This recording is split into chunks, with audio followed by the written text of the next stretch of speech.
All right, Mr. Barner, if you'll have a seat right there in the chair. Tara will turn around to be sworn.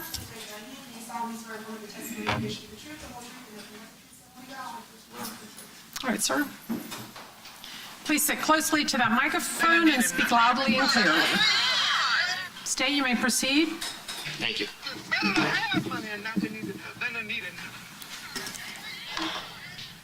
May it please the court. Yes. Would you, sir, Mr. Barner, would you please state and spell your name? Dominique Barner, D-O-M-I-N-I-Q-E-B-A-R-N-E-R. And how old are you today? Say what? How old are you today? 31. When's your birthday? October 31st, 93. And did you graduate from high school? No, When did you stop going to school? in the 10th grade. Approximately how tall are you? 5'7". Do you have any tattoos? Yes, sir. You have any tattoos on your arms? Yes, sir. All right, what kind of tattoos do you have on your arms? Money signs, my name, my daddy name, my daughter name, On your left forearm, for example, what do you have tattooed? my birth year, Okay, and what is that? 1993, Okay. And what about on your right arm, forearm? my daddy name. Do you have a nickname? Yes, sir. And what is your nickname? Butter. And is that B-U-T-T-A? Yes, sir. And how did you get that nickname? It's a family name. Did your dad have the same nickname? Yes, sir. Is your dad still alive? No, sir. How old were you when your dad passed? 11. When were you taken into custody on the charges you currently have pending? January 15, 2020, And how old were you at that time? 26. And have you remained in custody since that day? Yes, sir. Have you been charged with burglary with an assault or battery and home invasion robbery for the offense that took place at 1033 Townsend Boulevard on January 15, 2020? Yes, sir. Right. And today, are you aware of the name of the victim in that charge? Yes, sir. And what's that person's name? Barbara Buckley. Prior to that day, did you know who she was? No. Since the burglary with an assault or battery and home invasion, they're for the same offense? Yes, sir. Is it your understanding that you can only be sentenced on one of those offenses? Yes, sir. And you have a co-defendant in that burglary charge, Yes, sir. right? And what's the name of your co-defendant in the burglary charge? Leroy Whitaker. Do you see Leroy Whitaker in the courtroom here today? Yes, sir. Can you please tell us where he is seated and what he is wearing?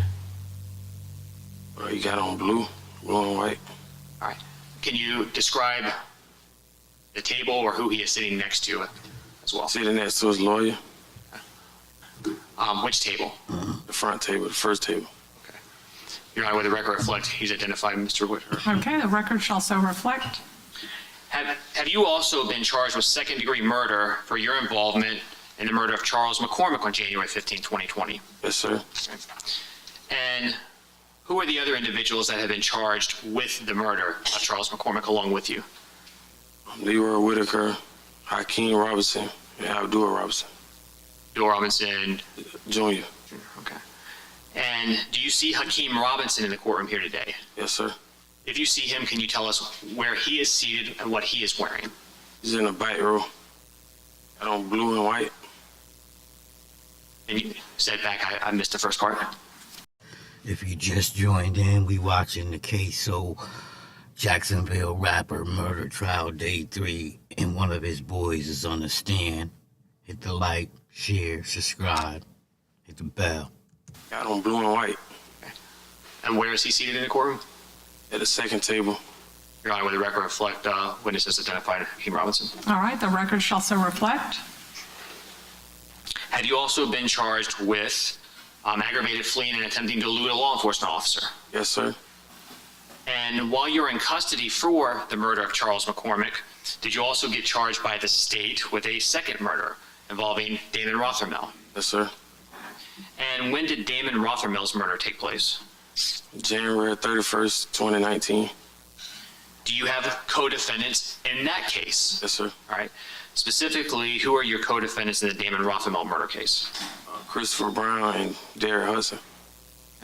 And is Abdul Robinson Sr. a co-defendant in that case as well? Yes, sir. In August of 2020, did you agree to cooperate and testify against your co-defendants in all of your cases? Yes, sir. And then on September 10th of 2020, did you enter pleas of guilty to the court on those charges? Yes, sir. So you pled guilty to second-degree murder for the Damon Rothermel case, Yes, sir. as well as the Charles McCormick murder, Yes, sir. the burglary with assault or battery, Yes, sir. and the aggravated fleeing and attempting to elude. Yes, sir. And for each and every one of those charges, who did you plead guilty to? Judge Salvador. And today, have you been sentenced? No, sir.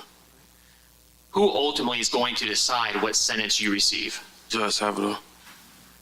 Have you been promised by the state that you would receive any specific sentence based on your cooperation? No, sir. So you mean to tell me he plead guilty and y'all didn't promise him none? Stop it. Based on your pleas of guilty to those charges, what is the maximum sentence this court can sentence you to? Life. Without parole? Got parole. And life without parole, that's on the 2 murder charges? Yes, sir. Is that also the potential sentence on the burglary with an assault or battery? Yes, sir. Now, do you know what your guideline score is for your charges that you've pled to? Yes, sir. And what is your guideline score? 41.8 years. And so that 41.8 years, does that reflect the lowest sentence the judge should sentence you to without a legal reason to go below? Yes, sir. Now, is your cooperation, does that provide a legal basis that allows the court to go below 41.8 years if the court thinks that's appropriate? Yes, sir. But does the court have to? No. What is the absolute minimum sentence you can get? With At sentencing, what's the minimum sentence the court can sentence you to? 20 years. And then again, even with your cooperation, 20 years up to. Life. Now, do you hope that this court will consider your cooperation? Yes, sir. Are you hopeful to get the best possible sentence you can get? Yes, sir. And that would be 20 years in prison. Yes, sir. But are you prepared for the possibility you may spend the rest of your life in prison? Yes, sir. If you just tuned in, we watching Jacksonville rapper Ksoo's murder trial, day 3. Star witness, one of his boys, Dominique Barner, takes the stand. Hit that like, share, subscribe. And he's doing all this, hoping to get 20 years. This judge thinks you are lying. Do you think that is good for you or bad for you? Bad. Do you know someone named Abdul Robinson Sr.? Yes, sir. How do you know him? I knew him since I was young. Are you related to him? No. All right. So how did you know him when you were young? He's a friend of my dad. What do you call Abdul Robinson Sr.? Blue. Big homie. Do you know where Abdul Robinson Sr. was living back in 2020? Not specifically. What areas of town? Northwest. Does Abdul Robinson Sr. have any children? Yes, sir. All right. Do you know some of them? Yes, sir. Do you know Abdul Robinson Jr.? Yes, sir. What is Abdul Robinson Jr.'s nickname? Kareem. Do you recall how old you were when you first met Kareem? Yes, sir. Approximately how old? 9 years old. Were you in school? Yes, sir.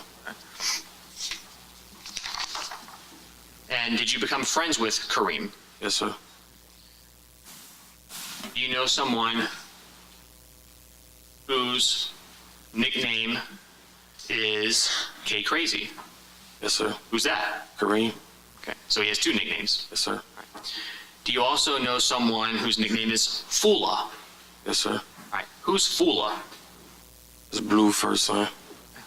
Is that Abdul Robinson Jr., Kareem's brother? Yes, sir. Does Abdul Robinson Jr. and Fula actually have the same first and last name? Yes, sir.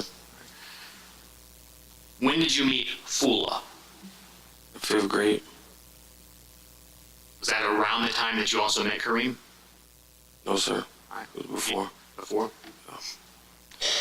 What school were you going to? Pickett Elementary. Did you become friends with Fula? Yes, sir.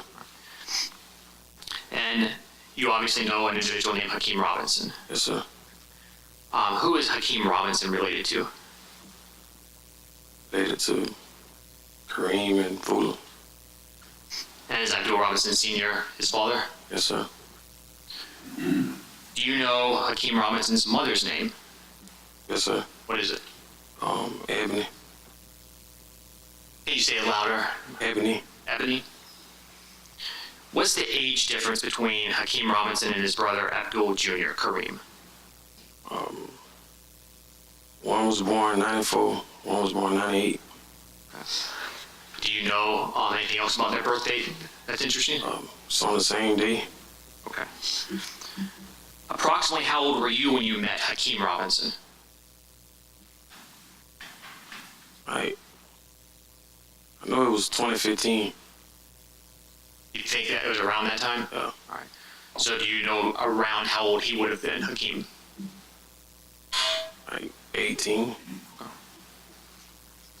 Do you recall where you were when you first met Hakeem? Yes, sir. Where was that? Timber Run Apartments. Is that here in Jacksonville? Yeah. 103rd. Now, when you first saw Hakeem Robinson out of that apartment complex, did you know who he was? Yes, sir. Did he know who you were? No, sir. After seeing Hakeem out of that complex, did you, or did Hakeem become aware that you were friends with his brothers? Yes, sir.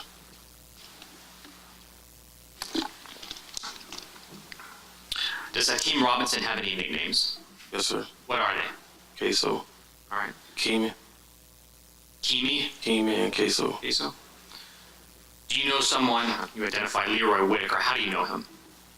I know him through his cousin. All right, who's his cousin? We call him Popeye, but his name Mark Clayton.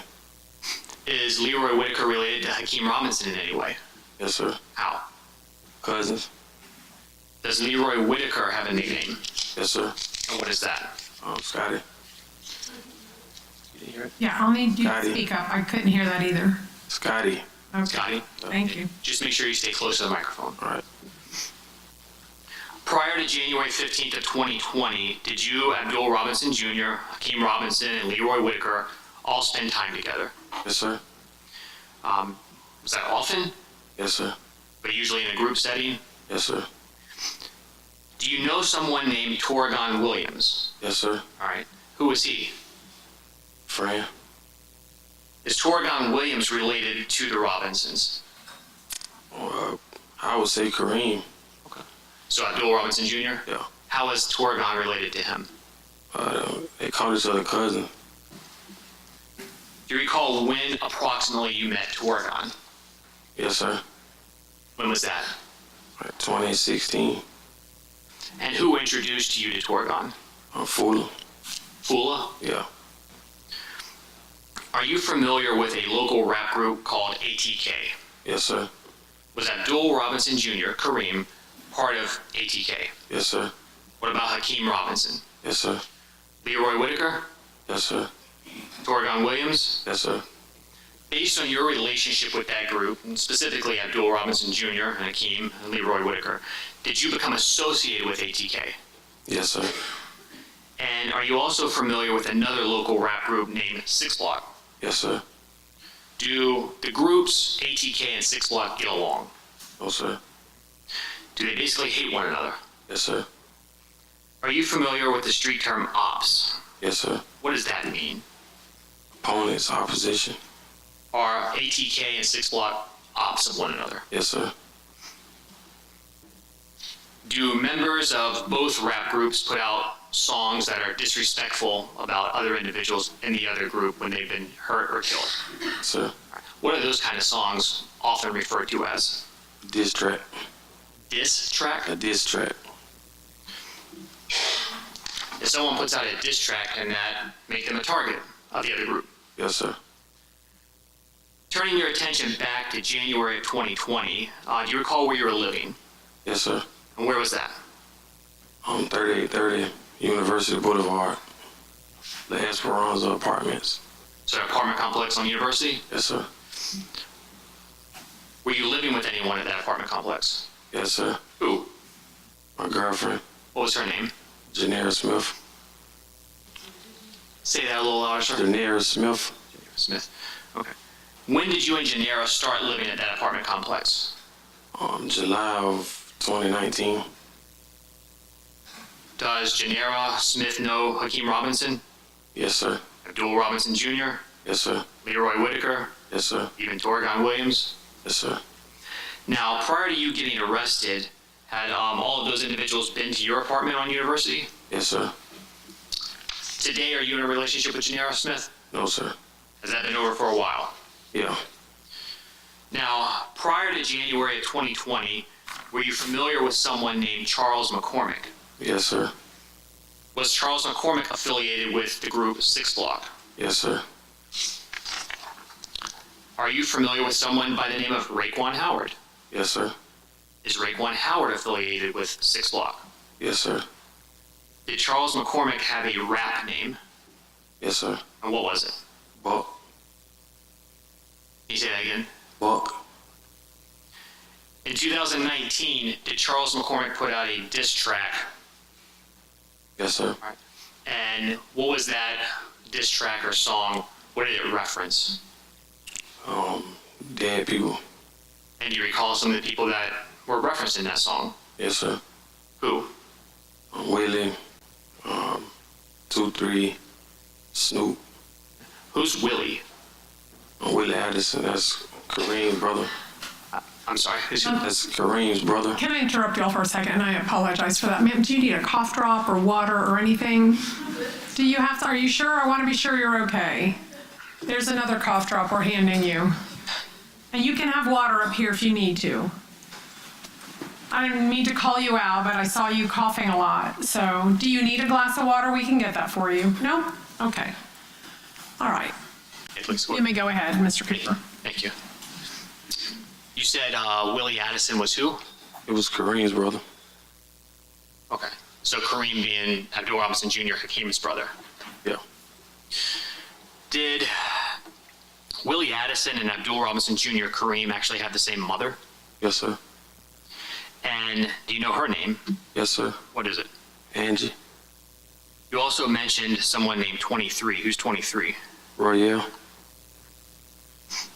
Who was Royale friends with? Hakeem. Were Hakeem Robinson and his brother, Abdul Robinson Jr., close with Willie Addison? Yes, sir. Do you remember when Willie Addison was killed?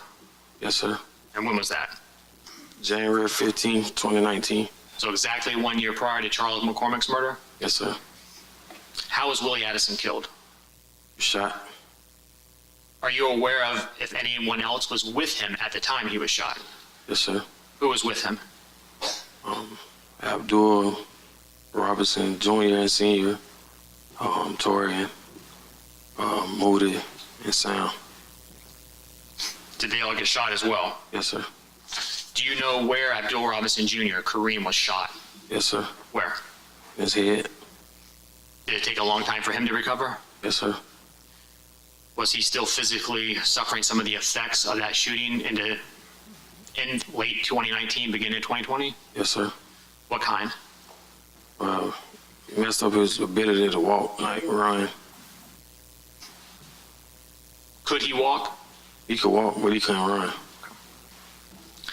How did you become aware of Charles McCormick's diss song about Willie? Through the internet. And do you recall where you saw it on the internet? Instagram. And how did you view that on Instagram? I was on a fake page. You were on a fake page? Yeah, I had a fake page. Why were you using a fake page? To stalk people. Your Honor, may I approach the witness? Yes.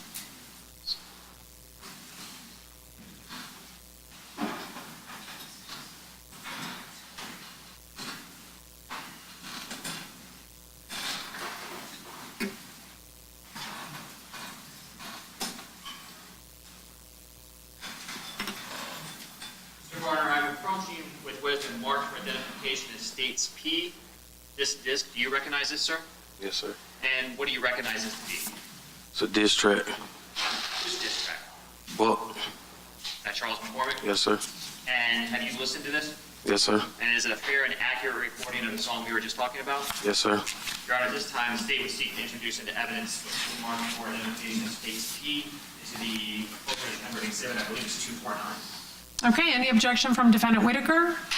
Any objection from Defendant Robinson? All right, without objection, a State's Exhibit 10P will be marked into evidence as State's Exhibit 249. And publish? Yes.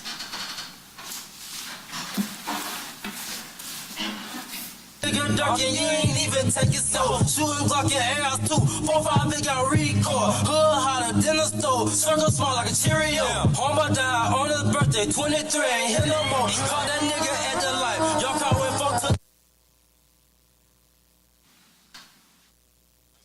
What kind of Glock is in your hand? It's a 23. 5 niggas got hit up sepsis too. It was no 223. Who that in your blood? She we been smoking on Willie. Parker screaming out for help. Headshot instantly. It ain't no fair. No. Now, Mr. Barner, what does the lyric "smoking on Willie" mean? He's Okay, if he knows, but otherwise, If you know, what does the lyric "smoking on Willie" mean? you smoking on a dead person. Is that a good thing? No, it's a bad thing. Was, excuse me, Abdul Robinson Jr., Kareem, aware of this song? Yes, sir. What about Hakeem Robinson, Yes, sir. Leroy Whitaker? Yes, sir. Were they upset over that song? Yes, sir. After you heard the song, did you attempt to reach out to Charles McCormick? Yes, sir. All right. And how did you do that? Through my fake page. And why did you do that? Basically to tell him like what he was doing wasn't cool. Was, to your knowledge, Charles McCormick involved in any way in the shooting of Willie Addison? No, sir. What does it mean on the street if someone's described as soft? Like not capable of nothing. That's street. Okay.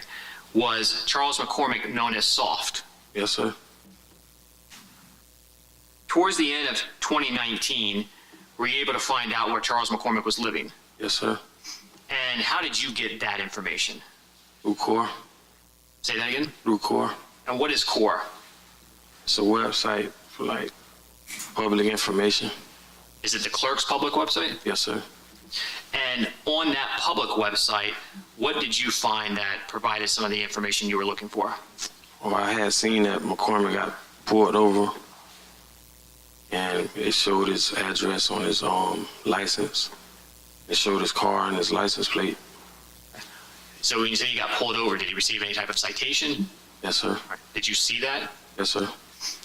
Now, when it had the address, did you get the unit number or just the address for the apartment complex? Just the address for the apartment complex.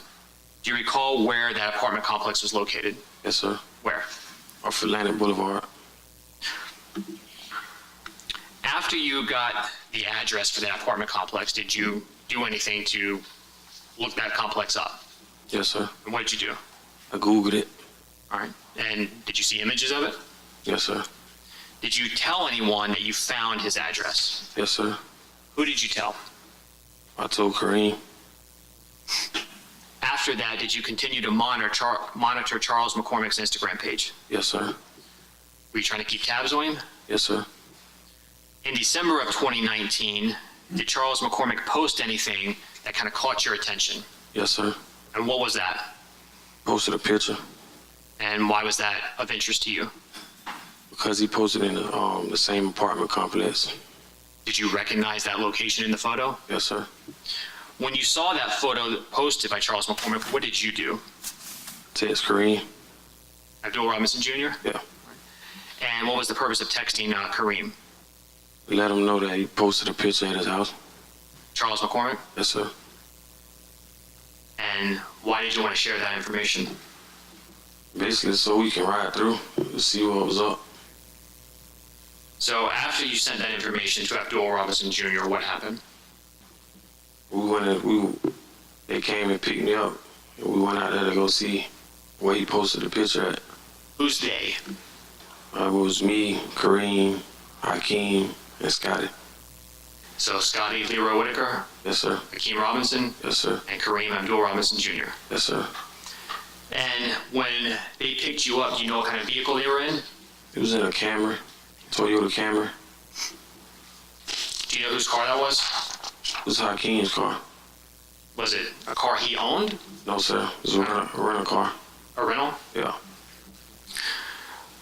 Where did the four of you go once they showed up? We went to McCormick's apartment complex. And what did you do when you got there? We went to go see where he posted the picture at. And what was the reason for trying to find that location of where he took the photo? So basically, so we can, handle up after that. What does handle up mean? Get everything in motion, like set something up. To accomplish what? To kill McCormick. And did you know before you went over there exactly what unit he lived in? No, sir. Did verifying where that photo was taken assist you with that? Yes, sir. Was killing Charles McCormick something that you wanted to happen? Yes, sir. Is it something based on the group and everyone going over there? Was that something that Leroy Whitaker wanted to happen? Yes, sir. Abdul Robinson Jr., Yes, sir. Hakeem Robinson? Yes, sir. When all of you went over there that day, did you see Charles McCormick at the complex? No, sir. Where did you go after you all left that day? They took me back to my apartment. What was the reason that all of you wanted to kill Charles McCormick? Because of the diss track he made. And did that diss track upset you? Yes, sir. Were you upset about what he said in it? Yes, sir. Did he get stuff wrong? Yes, sir. That upset you? Yes, sir. Why was Hakeem Robinson and Leroy Whitaker and Kareem all upset? Because he was dissing their brother and friends. And by brother, you mean Willie Addison? Yes, sir. Excuse me. Once you found out where Charles McCormick lived in December of 2019, why wasn't he killed right away? Because he took a vacation. Charles took a vacation? Yeah. Do you know where he went? Went to Vegas. How were you able to find that out? Through Insta. Say that again? Instagram. Were you still trying to monitor his location? Yes, sir. And at some point, did he come back from Vegas? Yes, sir. And did you find that out? Yes, sir. How? Through Instagram. Do you recall when you saw that information? Yes, sir. When was that? It was on the morning of January 15, 2020.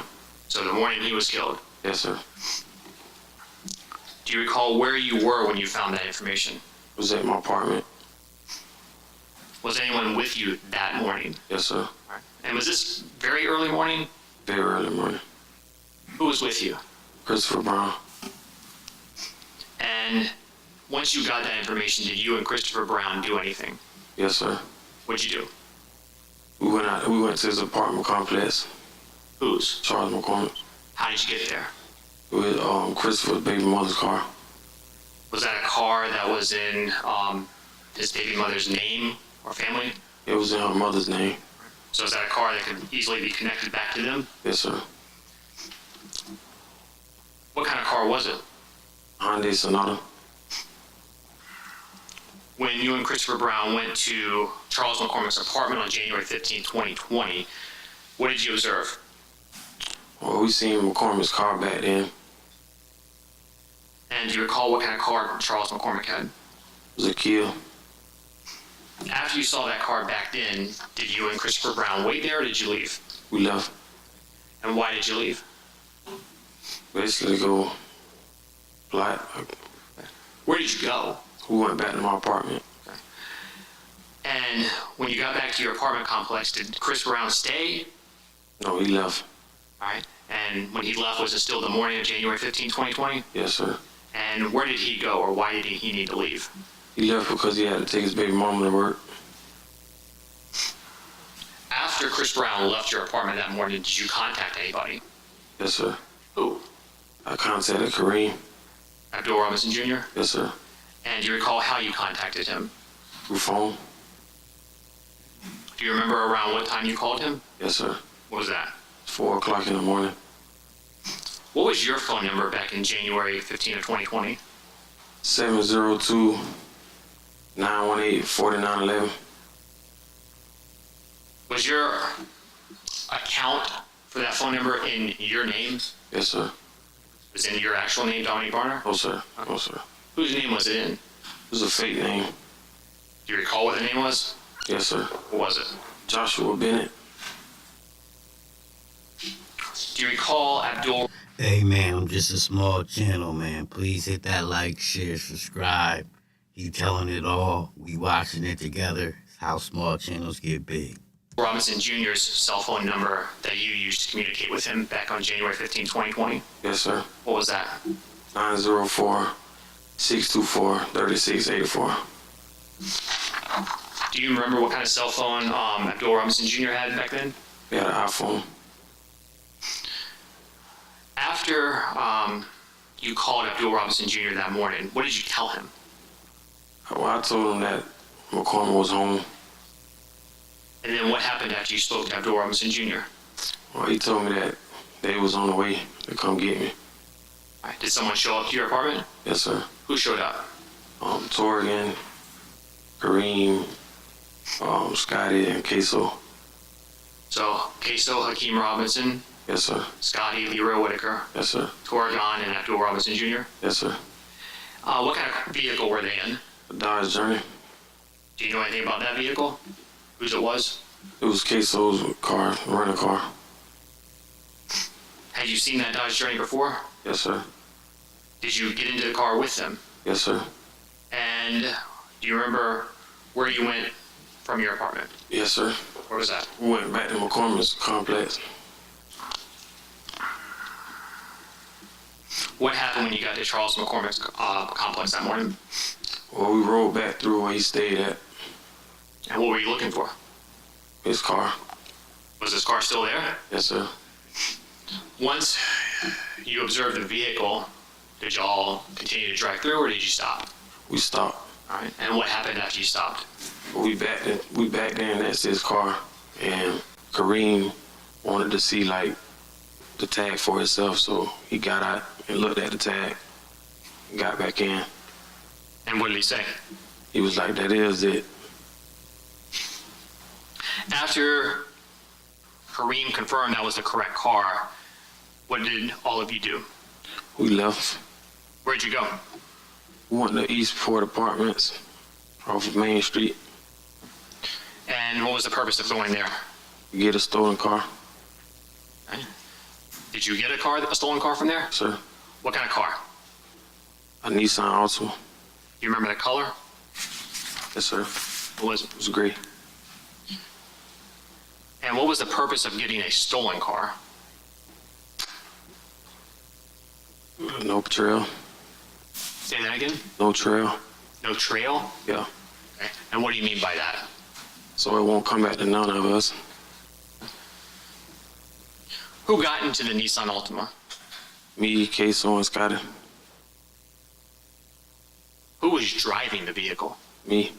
How'd you get the keys? They was handed to me By who? by Ksoo. Hakeem Robinson. Yes, sir. Did Hakeem Robinson do anything or say anything to you when he handed you the keys? Yes, sir. What was that? He smirked. He smirked at me Okay. What did you take that to mean? that I was driving. All right, I'll sustain that objection. After you got the keys, did you get into the driver's seat? Yes, sir. Where did Hakeem Robinson and Leroy Whitaker get? In the back seat. Did Abdul Robinson Jr. Kareem get into the Nissan? No, sir. What about Torgon? No, sir. Where were they? Still in the Dodge Journey. Did you drive Hakeem Robinson and Leroy Whitaker back to Charles McCormick's apartment? Yes, sir. And what was the intent for the three of you when you were going to that apartment complex? Kill McCormick. Did Abdul Robinson Jr. and Torgon follow Yes, sir. On the Nissan. Yes, sir. What was their role or assistance in following you? Make sure the police didn't get behind us. Okay. Because if the police got behind a stolen car, what would happen? We get pulled over. Do you remember what kind of clothing you were wearing that morning? Yes, sir. What was it? I don't black jacket, black pants. Hey, man, hit that like, share, subscribe, hit the bell, click all, so we can get in these algorithms. I'm just a small channel trying to get big. Red shoes. Do you recall what Hakeem Robinson was wearing? Yes, sir. What was that? Nike jumpsuit. You remember anything about the colors? Yes, sir. What? It was black and gray.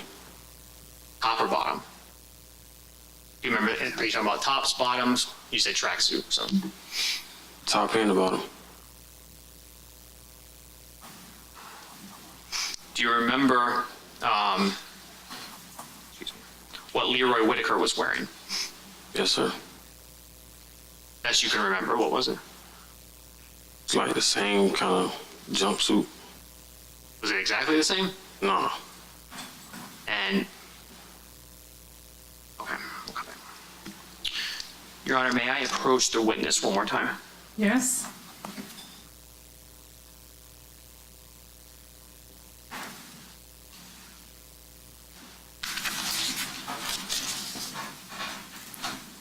Showing you what's been marked for identification as State's Exhibit 8G. Do you recognize this? Yes, sir. All right, what do you recognize this to be? Video of me jumping the gate. Is anyone else with you? Yes, sir. What day was that? Same day, January 15th, 2020. Does this video fairly and accurately represent what you that day when you said jump in the gate? Yes, sir. Your Honor, at this time, the state will move into evidence. 8G is the appropriate evidence. Okay, any objection from Defendant Whitaker? Any objection from Defendant Robinson? All right, State's Exhibit 8G will be marked into evidence as State's Exhibit number 189.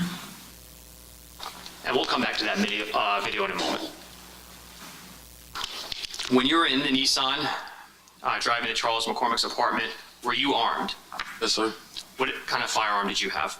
A Glock 23. A handgun? Yes, sir. And what about Leroy Whitaker?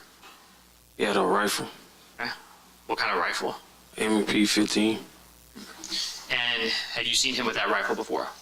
Yes, sir. What about Hakeem Robinson? He had an assault rifle pistol. Sorry. Did Hakeem Robinson have a firearm? Yes, sir. And what type? Assault rifle pistol. Do you remember anything about the make or model of that assault rifle pistol? Yes, sir. What was it? The AR X-Star. Say that last part again? The AR X-Star. AR X-Star? Yeah. Had you seen Hakeem Robinson with that firearm before? Yes, sir. Where? We really always had it. Okay. Are you familiar with a music video? Yes, sir. All right. Titled Bang It Out? Yes, sir. Have you seen that video? Yes, sir. Did Hakeem Robinson have anything in that video? Yes, sir. What did he have? The same rifle. Do you know if on January 15, 2020, Abdul Robinson Jr. had a firearm? No, sir. He didn't have one, or you don't know? I don't know. What about Torgon Williams? I don't know. Do you recall around what time you, Hakeem Robinson, and Leroy Whitaker all got back to Charles McCormick's apartment on January 15th? I know it was like the sun was just not coming up. Okay. So still morning. It was still morning time. When you got back to the apartment complex, was Charles McCormick's car still parked there? Yes, sir. Where did you park the Nissan? Across from his building. And why were you doing that? Well, so when he came out, he couldn't see the car. The car you were in with Hakeem Robinson and Leroy Whitaker? Yeah. Did Abdul Robinson Jr. and Torgon park near you? No, sir. Do you know where they went? No, sir. Could you see where they went? No, sir. Now, after you parked, where in the Nissan were Hakeem Robinson and Leroy Whitaker sitting? Still in the back seat. Both with their rifles? Yes, sir. And And was there a plan at that point in time for what was going to happen next? Yes, sir. And what was that plan? Well, they were going to ambush him as soon as he got in the vehicle. All right. So ambush who? Charles McCormick. And when you say ambush, what does that mean? Like, well, we call it run down. Well, what does run down mean? It's ambush. Okay. If Charles McCormick walked Please hit that like, share, subscribe, hit the bell, click all. Help this small channel grow. He's definitely telling it all. He said we're gonna walk him down. out of his apartment while y'all were sitting right there, No, sir. when he walked out, if the plan was to run him down, what would that have involved? What would have happened? I'll allow him to answer if he knows, otherwise it would be sustained. Do you know what the plan was for when Charles McCormick walked out? Yeah. All right. What was supposed to happen? Well, when he got into the vehicle, they was going to jump out the car, and as soon as he got in his car, they was going to run him down and shoot him. Who was? Scotty and Ksoo. So both Leroy Whitaker and Hakeem Robinson, Yes, sir. and they both were going to shoot him. Yeah. What was your role? Just to come get him after it was done. And get him out of there? Yeah. Did you all have to wait a long time for Charles McCormick to come out of his apartment that morning? Yes, sir. Do you remember about how long y'all were waiting? No, Was it hours? it was ours. While waiting for Charles McCormick to come out of his apartment, did you see Abdul Robinson Jr. and Torgon again while y'all were waiting? Yes, sir. All right. How did that happen? They pulled up on the side of us to let us know that he had just made an Instagram post. That Charles had We'll just be made? looking at, yeah, And then to be on the lookout, is that what you said? yeah, Did they then drive back off? yeah. While you were waiting for Charles McCormick to come out, did anything happen that messed up this initial plan of the rundown? Yes, sir. And what was that? Christopher Brown pulled up. And what did Christopher Brown pull up in? His baby mother's car. Did that upset everybody? Yes, sir. And why is that? Because he was messing everything up. Were you concerned about the vehicle he was in? Yeah. All right. And why? It's a trail. You get back to us. It could get you caught? Yeah. So what did you tell Christopher Brown? Told him to pull off. Did he? Yeah, he pulled off. Did you stay where you were at? No. What did you do? I tried to go physically tell him, like, get from around. Okay. And what happened when y'all were doing that? McCormick came out. So did you, Hakeem Robinson, and Leroy Whitaker miss McCormick when he initially came out? Yes, sir. All right. And so what happened next? Well, I kind of like U-turned behind him just to get a good view of him. Did Charles McCormick make it to his vehicle? Yes, sir. Did he try to leave the apartment complex? Yes, sir. And when you saw that, did you, Hakeem Robinson, and Leroy Whitaker, stay at the apartment complex, or did you follow him? We followed him. Do you think Charles McCormick saw you? No, sir. When you left that apartment complex, do you know where Abdul Robinson Jr. and Torgon Williams went? No, sir. Did Chris Brown follow you? No, sir. Did anybody let Abdul Robinson Jr. and Torgon know that y'all were leaving the apartment complex? No, sir. After leaving the apartment complex, did something happen? Shortly after leaving, I'm sorry. Yes, sir. All right, and what was that? Well, the police had got behind McCormick. Okay. And did that concern you? Yes, sir. Why? 'Cause I kind of felt like they was going to pull me over. And y'all had a bunch of guns in the car? Yes, sir. After the officer pulled behind Charles McCormick, did he stay behind him for very long? No. Okay, where did he go? Kind of like bust off from behind him. Did you continue to follow Charles McCormick? Yes, sir. Eventually, where did Charles McCormick make it? To a temp agency. And where was that? on Merrill Road. Is it like a shopping plaza? Yes, sir. And that's in Duval County, Florida? Yes, sir. Did you pull into that same shopping plaza? Yes, sir. Do you know or remember where in that plaza you parked? On the side of the building. Was it close to Express Employment or a little distance away? It was close. Did you stay there the entire time? No, sir. When you initially got into the plaza, what was the plan? Still going to be the same thing. And what does that mean? An ambush, run. It was going to still do the same thing they was going to do in the apartment complex. All right. And so when Charles McCormick came out, Hakeem Robinson and Leroy Whitaker both were going to ambush him? Yes, sir. And then what was your role going to be? Same thing, just to pick them up when it was done. Now, when you got to that complex, the shopping plaza, were you concerned about anything? Yes, sir. And what was that? Police. Why? But they always at Publix. There are Publix in the shopping plaza? Yes, sir. While y'all were waiting for Charles McCormick to come out, do you know if Hakeem Robinson made contact with anybody? Yes, sir. Who? But he made contact with Kareem And what was the purpose of that? to ask him to do a surveillance check. And could you hear that conversation? Yes, sir. And do you know what kind of call that was? If it was a cell call, FaceTime, Instagram, any of those things? Nah. Did Kareem Abdul Robinson Jr. agree to come up there and do a surveillance check? No. After that conversation, did Hakeem Robinson contact anybody else? Yes, sir. Who? Raekwon Howard. Okay, I'm gonna have to see the counsel and court reporter at sidebar.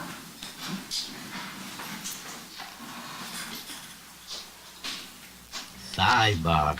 Hey man, I'm just a small channel, man. Please hit that like, share, subscribe. Help me grow. We got him on the stand, giving it all up. He telling mama's names, daddy's names, birthdays, giving it up word for word.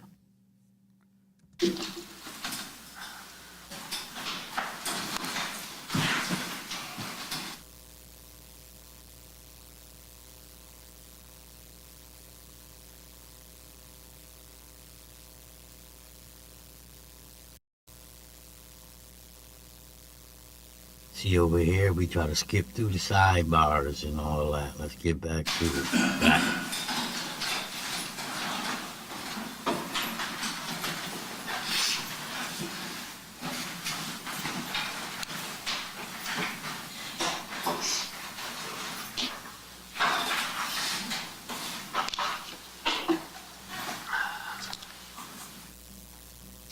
All right, you may proceed. Ms. Court, thank you. What did Hakeem Robinson tell Raekwon Howard that you heard? Well, he was telling them that one of his homeboys was sleeping.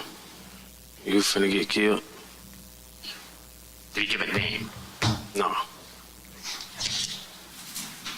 Before Charles McCormick came out of the temp agency, did you stay where you were at, or did you relocate that Nissan Altima? I relocated Where? in front of the temp agency. Where was that in relation to where Charles McCormick had parked his vehicle? It was like right behind his vehicle. And what was the purpose of doing that? You get it closer. And when you relocated the Nissan Altima, did the plan change or did it stay the same? It changed up. Did you change it? Yeah, I changed it. And what did you change the plan to be? Well, I told Hakeem that it'd be better if he did it himself. And why was that? It was easier Why? because they ain't have to run like all out in the shopping plaza. Was the Nissan parked close to Charles' vehicle? Yes, sir. And what side of Charles McCormick's vehicle was the Nissan's passenger side closest to? His driver's side. Did Hakeem go along with the plan? Yes, sir. Where was Leroy Whitaker seated in the Nissan when you relocated? The back seat.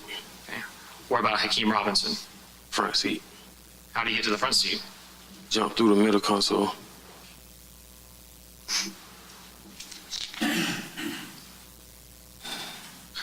When y'all were at that location and were still waiting for Charles McCormick to come out, was there any discussion about what firearm was going to be used? Well, Hakeem wanted to use my firearm. Your handgun? Yeah. Why? I have no idea. Did you let him use your handgun? No. You didn't want him to use it? No. If he used it, what would you have to do with it? Get rid of it.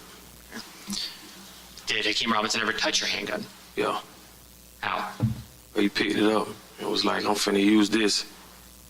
I was like, I said, no, you're not. So what happened when Charles McCormick came out? Well, Hakeem jumped out. Jumped out of what? Jumped out of the car. Was that the plan? Oh, sir. All right. How was that different from what the plan was?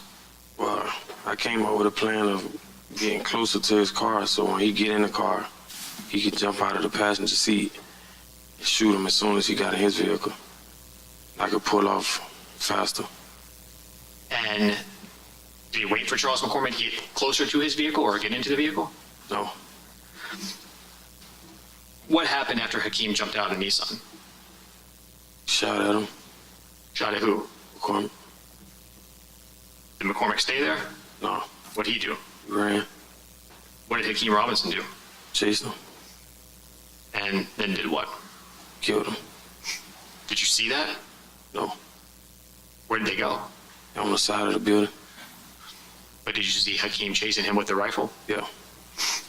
Did you hear shots? Yes, sir. And after those shots, what did you do? I went and picked him up. Picked who up? Picked Hakeem up. Where did Hakeem go when you pulled up and picked him up? Say that again? When you went to pick Hakeem up, where in the vehicle did he go? Oh, he got back into the passenger seat. Then what happened? I pulled off. Where'd you go? Went to towards the front entrance of the shopping plaza. Did anything happen on your way out of the shopping plaza? Yeah. What was that? The police got behind us. What did you think when the police got behind you? What did I? If you just came in the room, we watching the Ksoo murder trial. Jacksonville rapper, his co-defendant Dominique is on the stand, giving it all up. You know, you go back 5 minutes, you can see he telling the murder. Hit that like, share, subscribe. I'm just a small channel trying to make some noise. I think Yeah. it's time to go. Okay. Did you start speeding? Yes, sir. Did you drive kind of recklessly? Yes, sir. Do you know where you were going? No, sir. Do you know what streets you made it to? Yes, sir. What was that? Townsend. What kind of area is Townsend? It's a residential neighborhood. Did the officers continue to follow you? Yes, sir. At some point, did your car crash? Yes, sir. Where? On Townsend Boulevard. What was that next to? Where you crashed? Was there anything around it? Houses. What's that? Houses. Houses. Okay. I don't know if he rehearsed this shit, but his memory seems to be excellent. From the moment he got on the stand till now, it's just excellent. We'll see when he get cross-examined, but it's excellent. And what did you crash into? Small tree. Small tree? Yeah. And that disabled the vehicle? Yes, sir. What happened after you crashed? We all jumped out the car. Do you recall who got out first? Yes, sir. Who? Hakeem. And then who? Scotty. Right. When Hakeem got out, what did he do? He ran a different way from us. All right. What direction was that? Well, we ran in front of the car. He ran to the right of us. So across the street in the opposite direction? Yeah. Did Hakeem take anything with him? Yes, sir. What was that? Murder weapon. Where did you go?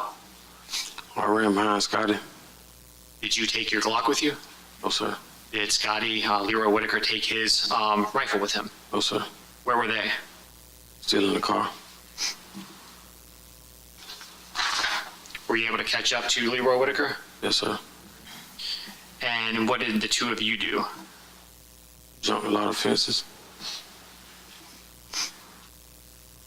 In addition to the Glock and the rifle that you said Scotty Leroy Whitaker left behind and yourself, was there any other evidence in that vehicle that you were aware of? Yes, sir. And what was that? T-shirts. I'll show you what's in evidence.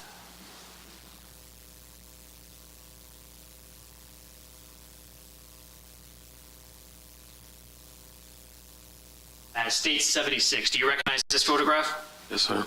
And what car is it? Nissan Altima. All right, is that the one that you, Hakeem Robinson, and Leroy Whitaker are all in? Yes, sir. That tree? Yes, sir. State's 87. What are we looking at there? My Glock 23. What's next to it? T-shirt. And then State's 92. What's in that photo? M&P 15. Whose was that? Scotty. And what's in the seat? T-shirt. And who do those shirts belong to? Hakeem and Scotty.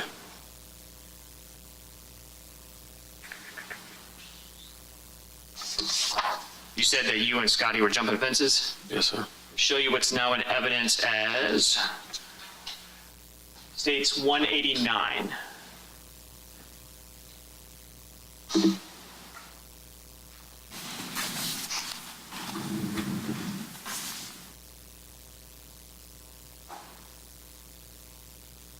You recognize those two individuals? Yes, sir. Who were they?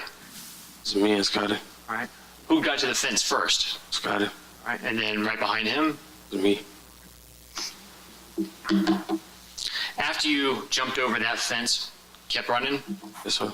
and where did you and Leroy Whitaker make it? Made it to a patio, How do you go what? a house. Back to...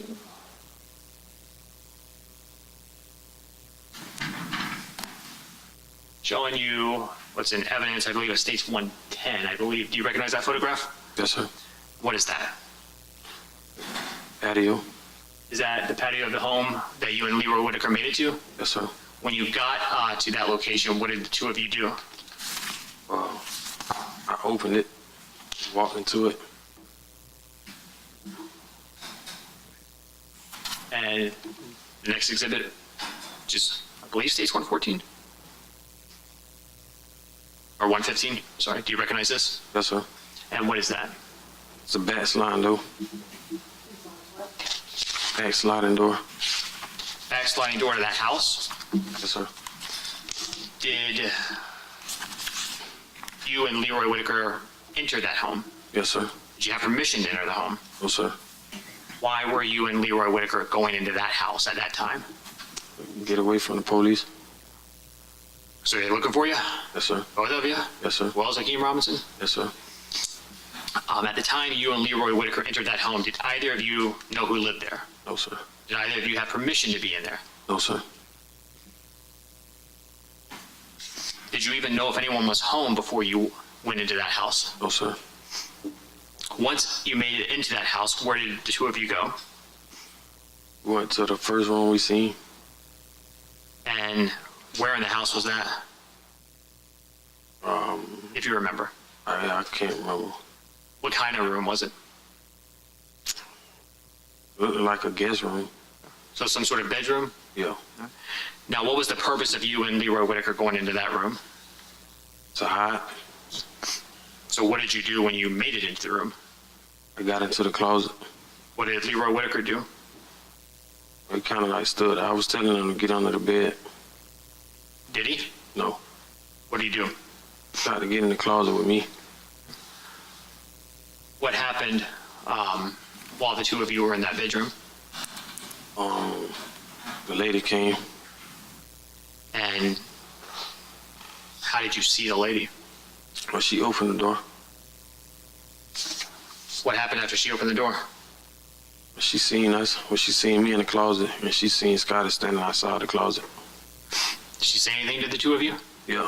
What'd she tell you? She was like, y'all gotta get out of my house. Were you or Leroy Whitaker going to leave the house at that point in time? No, Could you go outside safely? no. Why? Police. What did this lady do next after she saw y'all and told you to get out? Escorting us to the door, to the front door. She opened the front door? Yeah. Then what happened? She screamed for help. And after she screamed for help, what happened? Pulled her back into the house. Who did? Me. All right. And did Leroy Whitaker help you pull her in? Yes, sir. And then once she was pulled back inside her house, what happened? Well, I kind of like took her to the ground. Okay. Did you do something to her when she was on the ground? Yes, sir. What'd you do? Choked her. Say that again? Choked her. Put your hands on her throat? Yes, sir. And what were you trying to do? Really just trying to scare her. Did you? Yes, sir. So not only did they commit a murder, they broke in the lady's house, was beating on her, trying to get her to stay quiet. That's another kidnapping charge. I see why he telling. I don't condone him telling, but I see why he telling. He trying to get the fuck up out that shit. But please, man, I'm just a small channel. Hit that like, share, subscribe, man, please. After you were choking her, did Leroy Whitaker say anything to you? Yes, sir. What was that? He asked me, did I want to kill her? What'd you say? Said, yeah. Did you want to kill her? No. And why'd you say that? Just so she can cooperate. Did she cooperate with both of you? Yes, sir. What'd you make her do? Made her get on the couch. Did you take anything from her? Yes, sir. What was that? Took her phone, And why'd you do that? but she couldn't call the police. Did you have a cell phone with you? Yes, sir. Was it working? Yes, sir. Was it on? I was dead. What about Leroy Whitaker? Yes, he had a phone. How were you and Leroy Whitaker planning on trying to get away? Well, call and ask for help. I couldn't hear you. Call and ask for help. So who would have been calling? Say that again. Who was calling for help? Scotty. Do you know who he called? Well, the first person he called was Kareem. He called anybody else? Yes, sir. Who? Called Blue. Did someone eventually show up? Yes, sir. Who was that? Blue. You know how he knew where to find you? Yes, sir. How? Scotty dropped a pin. What's a pin? Location. Prior to Abdul Robinson Sr., Blue showing up, did you and Leroy Whitaker take anything else from the house? Yes, sir. What was that? Clothes. Did you have permission to take the clothes? No, sir. Did you and Leroy Whitaker both change your clothes? Yes, sir. And why were you doing that? Changed the description. Were you still worried about the police? Yes, sir.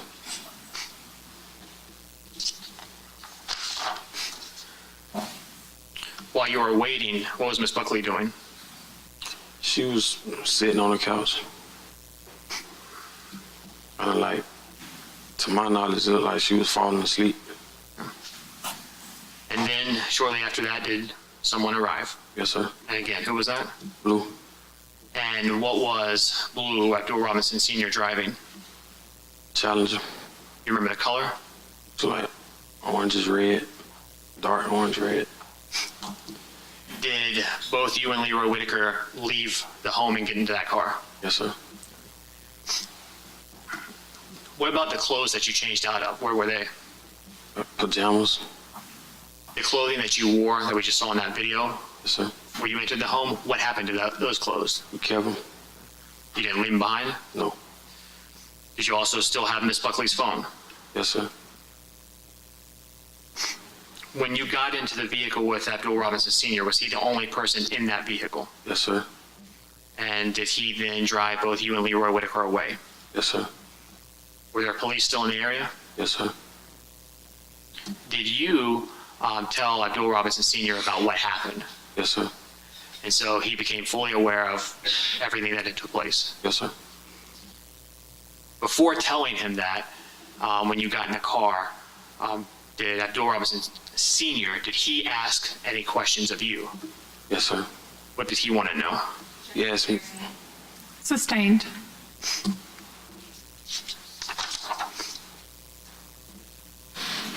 Where did you go? Where did Abdul Robinson Sr. take you? he took me to Grand Park. Where in Grand Park? Took me to Zay House. Who was they? Xavier Floyd, Is he a friend the friend of who? of Blue. And what was the purpose of going to that home? Switch cars. Did y'all switch cars? Yes, sir.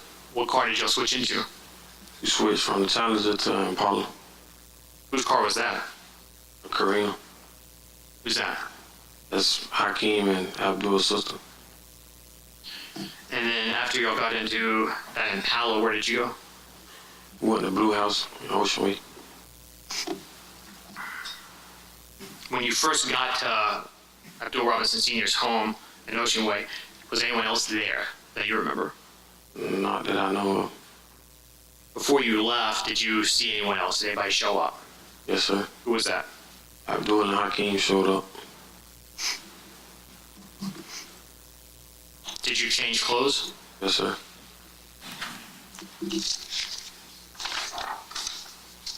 How did you get new clothes? Kareem gave us new clothes. Did he have clothes at that home? Yes, sir. Did you ask Hakeem Robinson anything about what happened? Yeah, I asked him, like, where he ran to. And what did he tell you? Told me he made it to some apartments. Do you know what happened to the firearm? He told me he threw it in the creek. Do you know how he got away from the apartment complex that he made it to? Yes, sir. What did he tell you?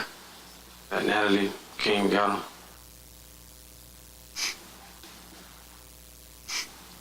While you were still at Abdul Robinson Sr.'s home, did you see anything or hear anything that kind of spooked you a little bit? Yeah, we watched the news. What did you see on the news? Seen the video of me and Scotty jumping the gate. Did you eventually make it back to your apartment? Yes, sir. Was Janera there when you got there? Yes, sir. That evening, January 15, 2020, did you and Janera leave your apartment? Yes, sir. And while y'all had left your apartment, did you get pulled over? Yes, sir. And is that when you were detained? Yes, sir. And Janera as well? Yes, sir.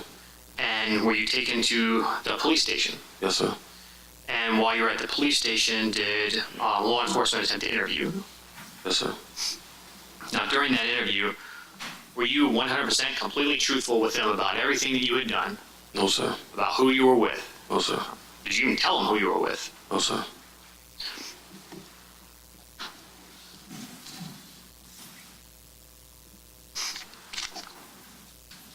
Did you also, in that interview, deny touching or taking anything from Miss Buckley? Yes, sir. Were you still arrested? Yes, sir. And that was for the burglary? Yeah, home invasion. Of Miss Buckley's home. Yes, sir. After you were arrested, was DNA also taken from you? Not in the interview. Right, but by Later on, yeah. did photographs get taken of you? Yes, sir.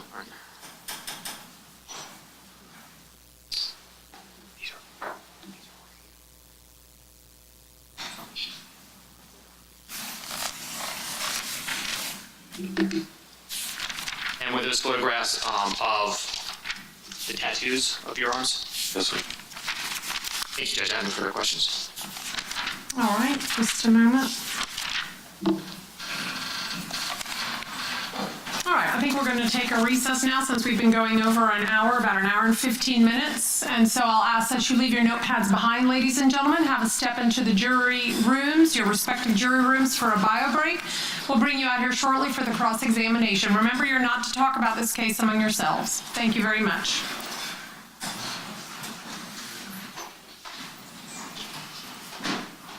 And I'm happy to ask the witness in particular, but going first reason I would say it's relevant towards the facts is that Abdul Robinson Sr. is also charged in that homicide. He is also pled and is part of his cooperation agreement as well. Factually, Abdul Robinson Sr. has pled guilty and was charged with accessory after the fact. However, according to Mr. Barner's claim is that Abdul Robinson Sr. is the one that told him to get involved in the homicide, that he was going to pay him as much as at least $10,000, maybe up to $50,000. Hence my comment in opening statement that Mr. Barner is a paid-for assassin. And so I'm happy to proffer those. I do think it's fair game based on his cooperation. All right, is there an objection by the state to that testimony? Okay, and what's the objection? We filed a motion in limine to prohibit that testimony and questioning, specifically trying to get out facts, specific facts and details of the other murder, and potentially trying to impeach either Barner or Blue on collateral matters. So that was one of the issues that we brought up, and we were understanding that the jury potentially cooperated to me. Do you expect the testimony to be any more than what you've just advised me? Because here's the thing, if it is evidence, and of course when I took it under advisement on the motion in limine, about any favorable treatment that senior is receiving, that is fair game. That is charges that he could have been charged with but wasn't, or other favorable treatment in that charge for which he is facing accessory after the fact instead of some higher offense. You would agree that goes to bias and that is admissible? Yes. All right. And is that the purpose of you wanting to get that information out from Dominique Barner? Yes, along with the fact that what I think is different than any other witness who might be facing federal criminal charges, like say for narcotics, this particular crime is part of the plea agreement that both of these witnesses, Abdul Robinson Sr. as well as Barner, are going to be testifying pursuant to. And so therefore, I think everything encompassed within that plea agreement, along with basic facts of the case, is relevant towards understanding what kind of agreement they got, what his particular involvement was. So that's what I'm trying to understand. And yes, I agree. Anything involving their plea agreement, yes, fair game, goes to bias, goes to favorable treatment, admissible. Details and facts on, you picked me up that day, I picked you up, we went, we got a gun, we got in a car to commit this other murder. I don't see how that is relevant or admissible. If you just want to lay a very basic, that's what I'm trying to get you to tell me is what are the limits of the facts that you're going to get into that other case? I literally can read the court the questions I anticipate. Okay, then do that, please. And I'm going to make every effort in this cross-examination to actually keep to my questions. Okay. And this is only on behalf of Mr. Whitaker, Ms. Kawass. Mr. Barner, big day for you, sir, correct? Yes, ma'am. Okay. And sir, I'm going to beg you to put that microphone right in your face. I don't want to make you have to repeat anything. So we understand you are currently 31 years old, correct, sir? Yes, ma'am. And you have a child that's 15 or 16 now? Just 16. Okay. Back on January 15th of 2020, you would have been 26 years old, correct? Yes, ma'am. Okay. On that same day, Leroy Whitaker was barely 19 years old, right? Right. Okay. And Hakeem Robinson was 21 years old, right? Right. And the closest one to your age would have been Abdul Jr., who was 23 years old, correct? No. Abdul Jr. is Born 23 years in old? 94, so you wouldn't have been 23. How old do you think he was? You're a year younger than me, so You think he was 25? I don't think I know. Okay. Back in 2020? Yes, ma'am. Okay, fair enough.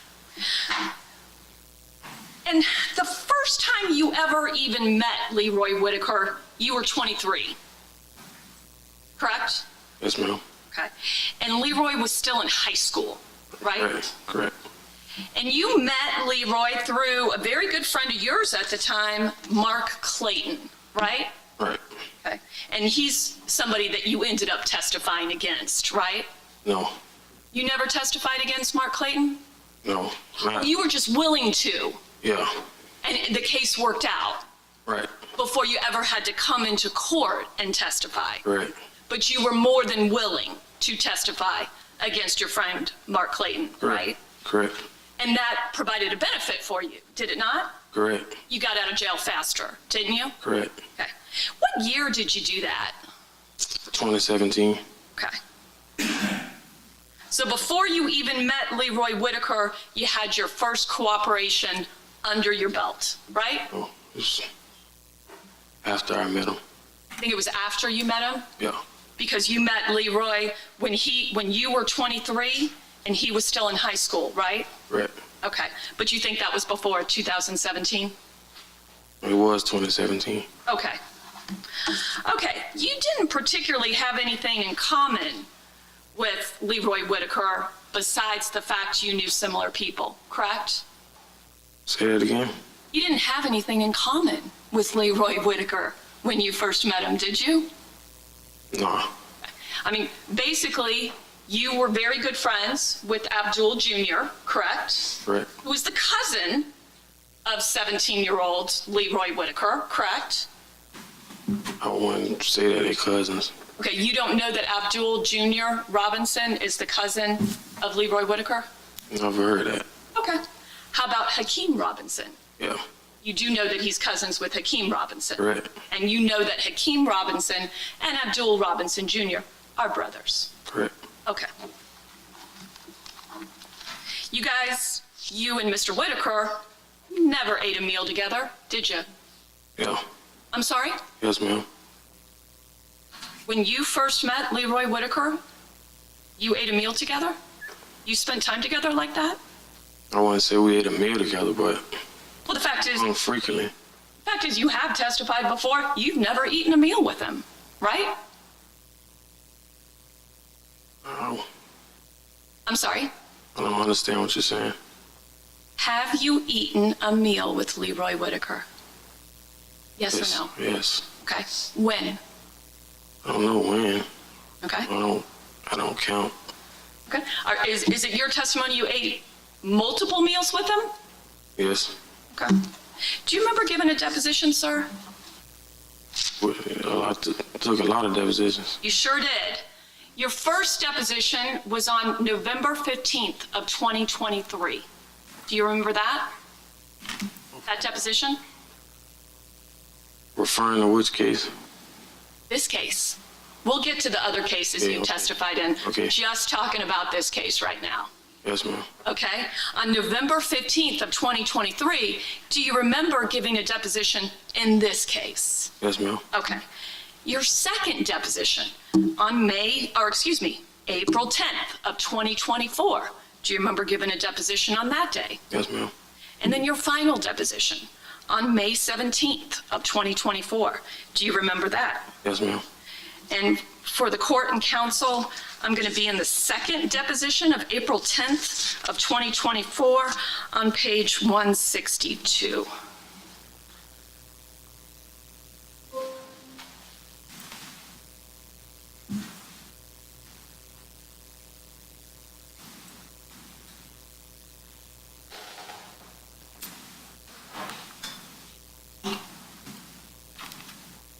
I'm so sorry, I'm in the wrong deposition. Hang on.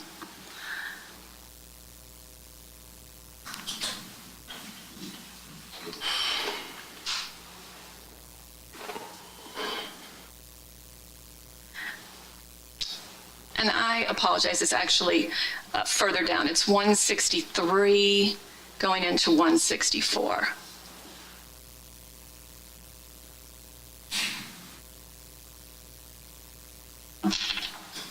Okay, question. I'm sorry, counsel. I'm on page 165, and it's line 16.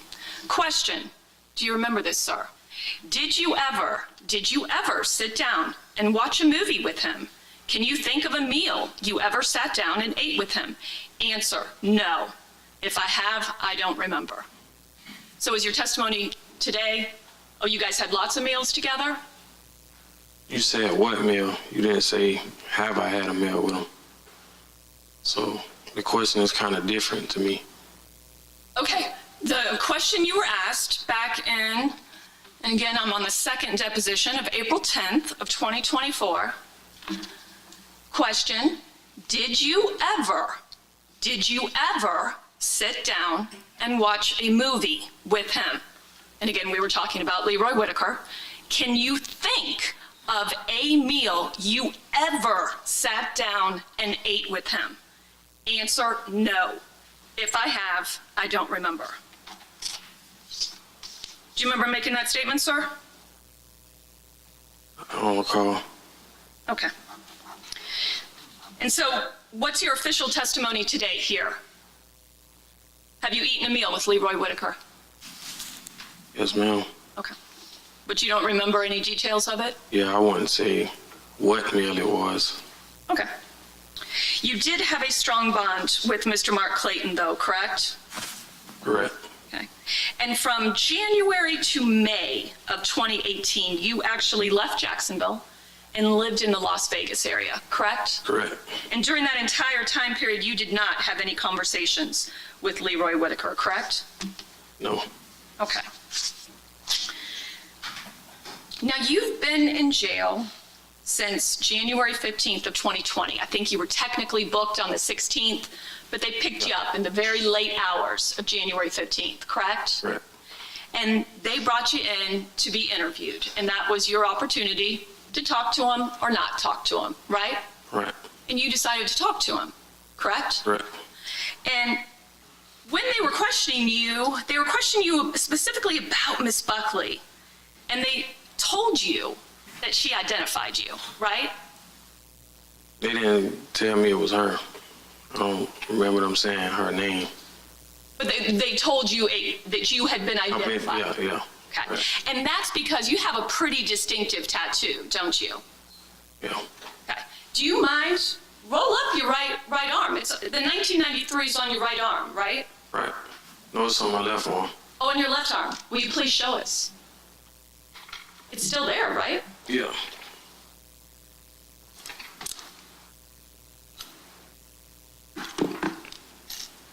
And so you've got it in large numbers? Yeah. And you weren't forthcoming with the Jacksonville Sheriff's Office that night, were you? Not completely. No. Okay. Well, yeah, you actually lied to him, didn't you? Correct. I mean, it was an intentional lie, right? Correct. Told him specifically you never touched Miss Buckley, correct? Correct. Told him specifically you never took anything, correct? Correct. Told him specifically you didn't know how you got picked up. You didn't know who picked you up, right? Right. So on January 15th, you were willing to lie because it was convenient, correct? Right. I mean, you didn't want to tell him all the details of supposedly what you'd done, right? Oh, no. Because you certainly weren't ready to cooperate yet, right? Oh, no. Fast forward to August of 2020. You had remained in jail, right? Correct. Now, by this time, you've been formally charged with not one, but two full homicides, correct? Correct. And this second homicide dealt with the death of Damon Rothermel, right? Correct. Now, Mr. Rothermel was not known to you, correct? Oh, no. He ended up being an innocent bystander whom was shot during a drive-by shooting on another target, right? Right.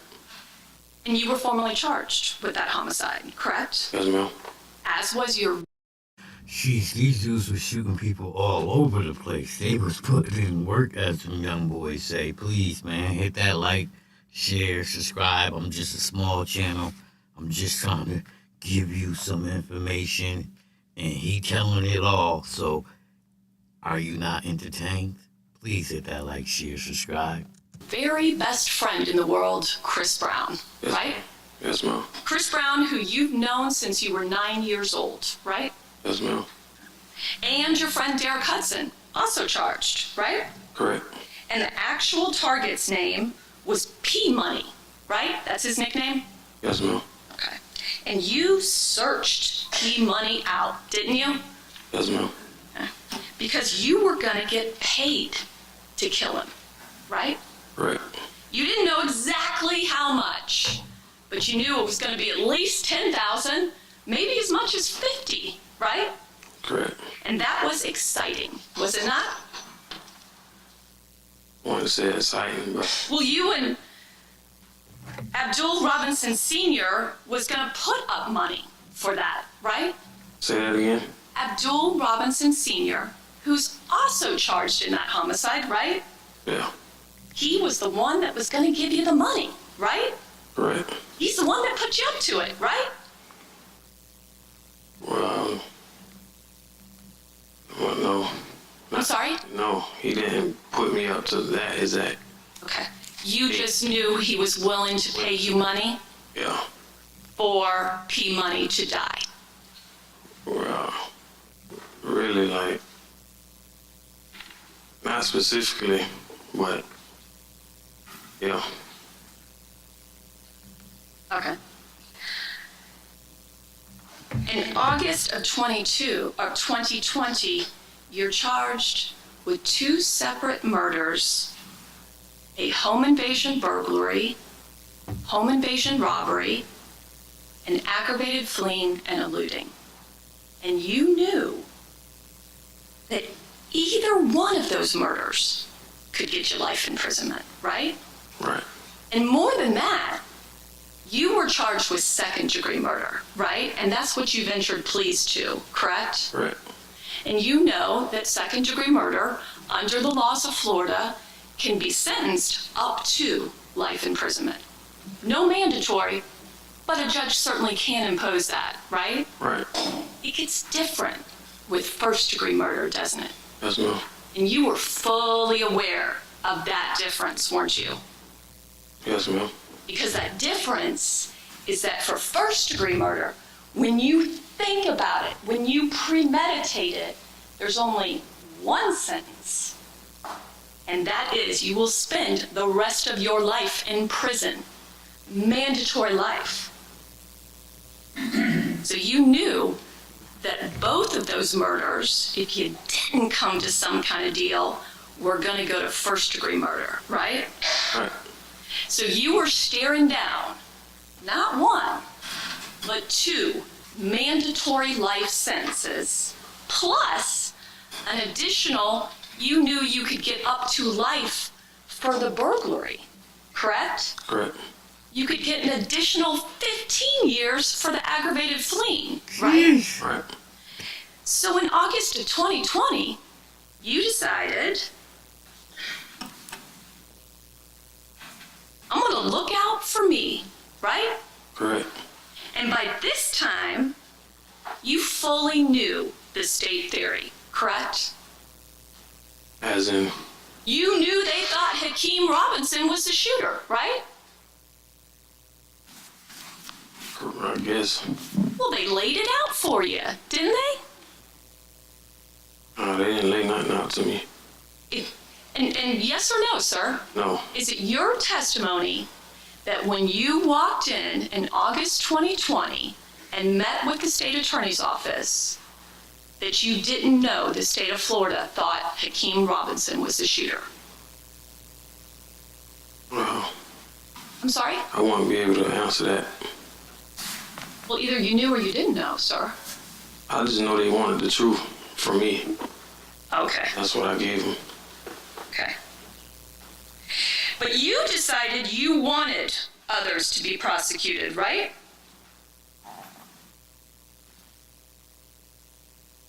I don't understand what you're saying. Well, you wanted Leroy Whitaker to be prosecuted, didn't you? Yes or no?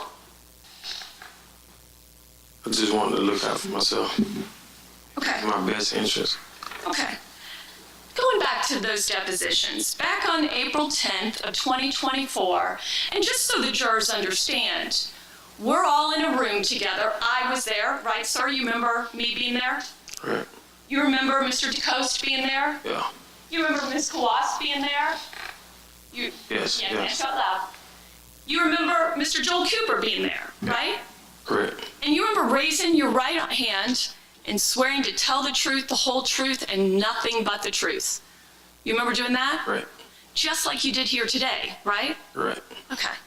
And counsel, I'm going to be on, again, this is April 10th of 24, page 124, line 23.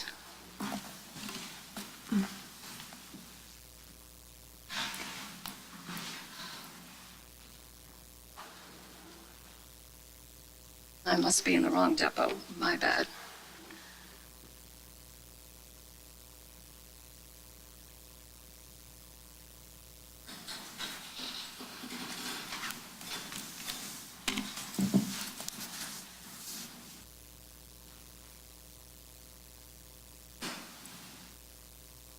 And I apologize, my notations are off. I will find that and come back to it. Oh, wait, I'm sorry. Once again.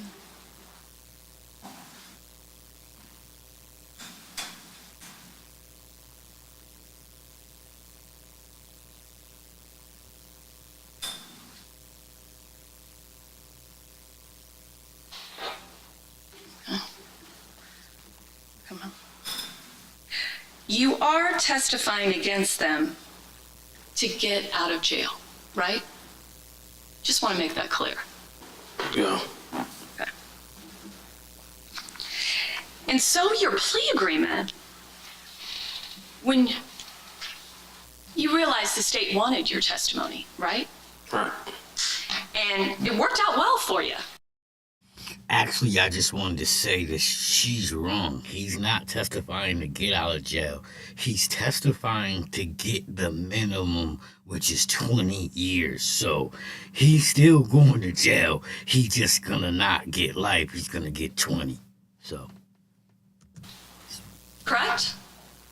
I mean, you went from staring down 2 mandatory lives, having minimum guidelines of 41.8 years. And you understood the significance of that, right? Yeah. You understood that absent some statutory mitigating factor, of which cooperation is one, the court literally can't go below 41.8 under the laws in the state of Florida, right? Right. But they agreed to lower it for you, right? Correct. You got it lowered all the way that you can hope to walk amongst us in 20 years, right? Correct. And actually much less than that, because you have 5 years credit, right, sir? Correct. So in 15 short years, you can be out and walking amongst us, right? Hopefully. And you do have a lot of hope for that, right? Yes, ma'am. I mean, you feel in your mind it's justified that you should get 20, right? Right. Because in your words, you've provided justice. That, right? Correct. And that's why you, in your mind, should get 20 years for the death of 2 fellow human beings, right? Right. Okay.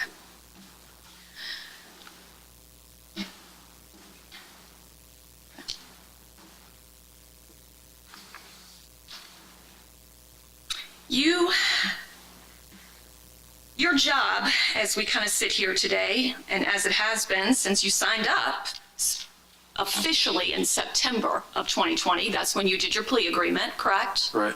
Okay. It's been to make the state happy, right? Well, as I stated before, it's not to make them happy, it's just to tell the truth. Well, you need to satisfy the state, correct? Right. Because they're the ones that are going to make a recommendation at the time of sentencing for you, right? Right. And they can recommend life in prison if you don't give answers that satisfy them, correct? Correct. They can recommend life in prison if you testify to something that's inconsistent with what they want you to testify to, correct? Right. And you have every incentive to give the answers in conformity with what you need to, correct? Right. And it's helpful because, as we've established, this isn't your first cooperation, correct? Right.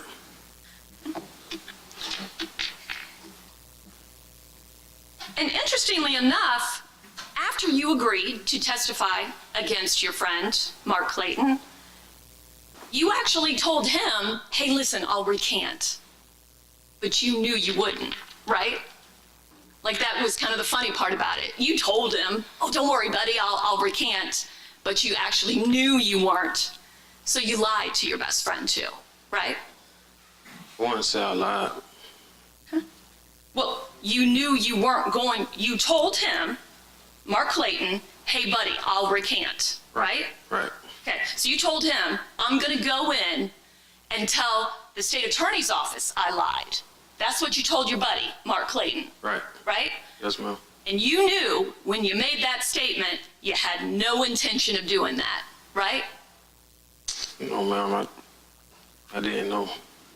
You didn't know you weren't going to do that? I didn't know whether I was going to do it or not. Okay. Same deposition, back on April 10th, 2024. Let's see if my notations are right.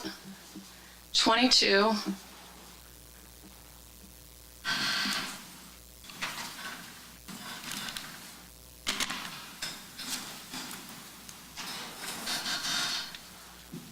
Line 17. Okay. Okay, so we were, and counsel, I'm on page 22, line 11. So we were discussing your testimony against your good friend at the time, Mark Clayton. So the question was, you were answering, so he was trying to get me to tell his lawyer that none of what I said was true. Question, to recant what you told the prosecution. Answer, right. Question, what did you tell him when he asked you to do that? Answer, I agreed, but I never did. Question, okay, so you told him you would do it. Answer, yeah. Question, but did the lawyer ever reach out to you? Answer, no. Question, did you ever reach out to the lawyer? Answer, no. So you didn't. You knew you were lying to Mark Clayton, right? No. What, you were still thinking about it? Wow, his lawyer never reached out to me. And you never reached out to the lawyer? Because we had an agreement that his lawyer was going to reach out to me. Okay, and I'm so sorry. So your testimony today Right. is that back whenever this was, you made a statement against your good friend that allowed you to get out of jail, right? Isn't that what you told me previously? Right. Okay. And so you're living large on the outside, and you have conversations with your good friend, and it's decided amongst you two, you're going to go in and recant, right? Right. And your testimony is that you were struggling with that decision, and it was only because this lawyer didn't reach out to you that didn't happen? I want to say I was struggling. His lawyer just never reached out to me. Okay. The reality is you like being out of jail, right? I mean, yeah. I mean, is it your testimony you like being I in jail? I like being out of jail. Okay. And you were out of jail, and you were willing to lie to your friend to make sure that you stayed out of jail, right? I want to say that. Okay. What would you say? I didn't know at the time. You didn't know that if you were going to recant? What didn't you know? I didn't know what I was going to do. Oh, you didn't know what you were going to do. Yeah. Ultimately, you did nothing. You enjoyed your time out, correct? The time never presented itself, so Okay. You're actually no stranger to the witness stand, are you?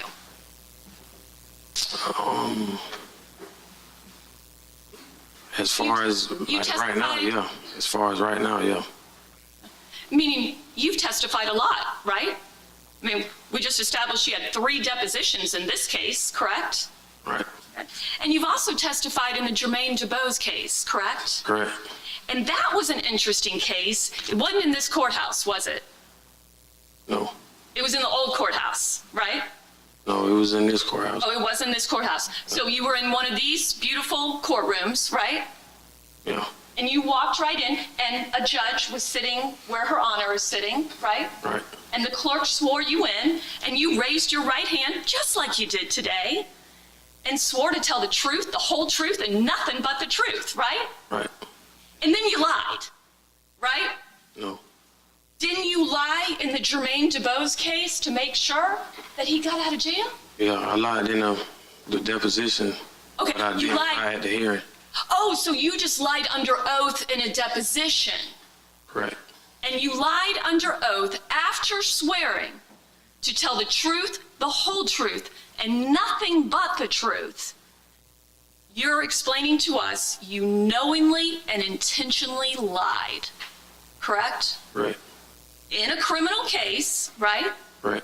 And what was interesting about this lie is this was a lie to help him get out of jail, right? Correct. Not because you liked him, right? Correct. Not because he was your friend, right? Right. You wanted to chase him down, didn't you? Yes, ma'am.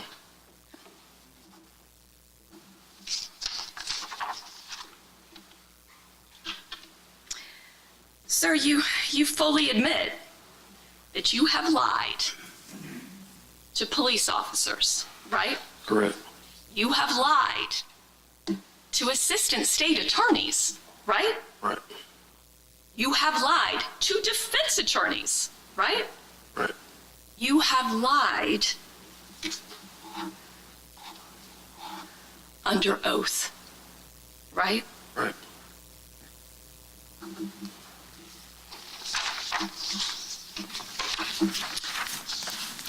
Let's talk for a moment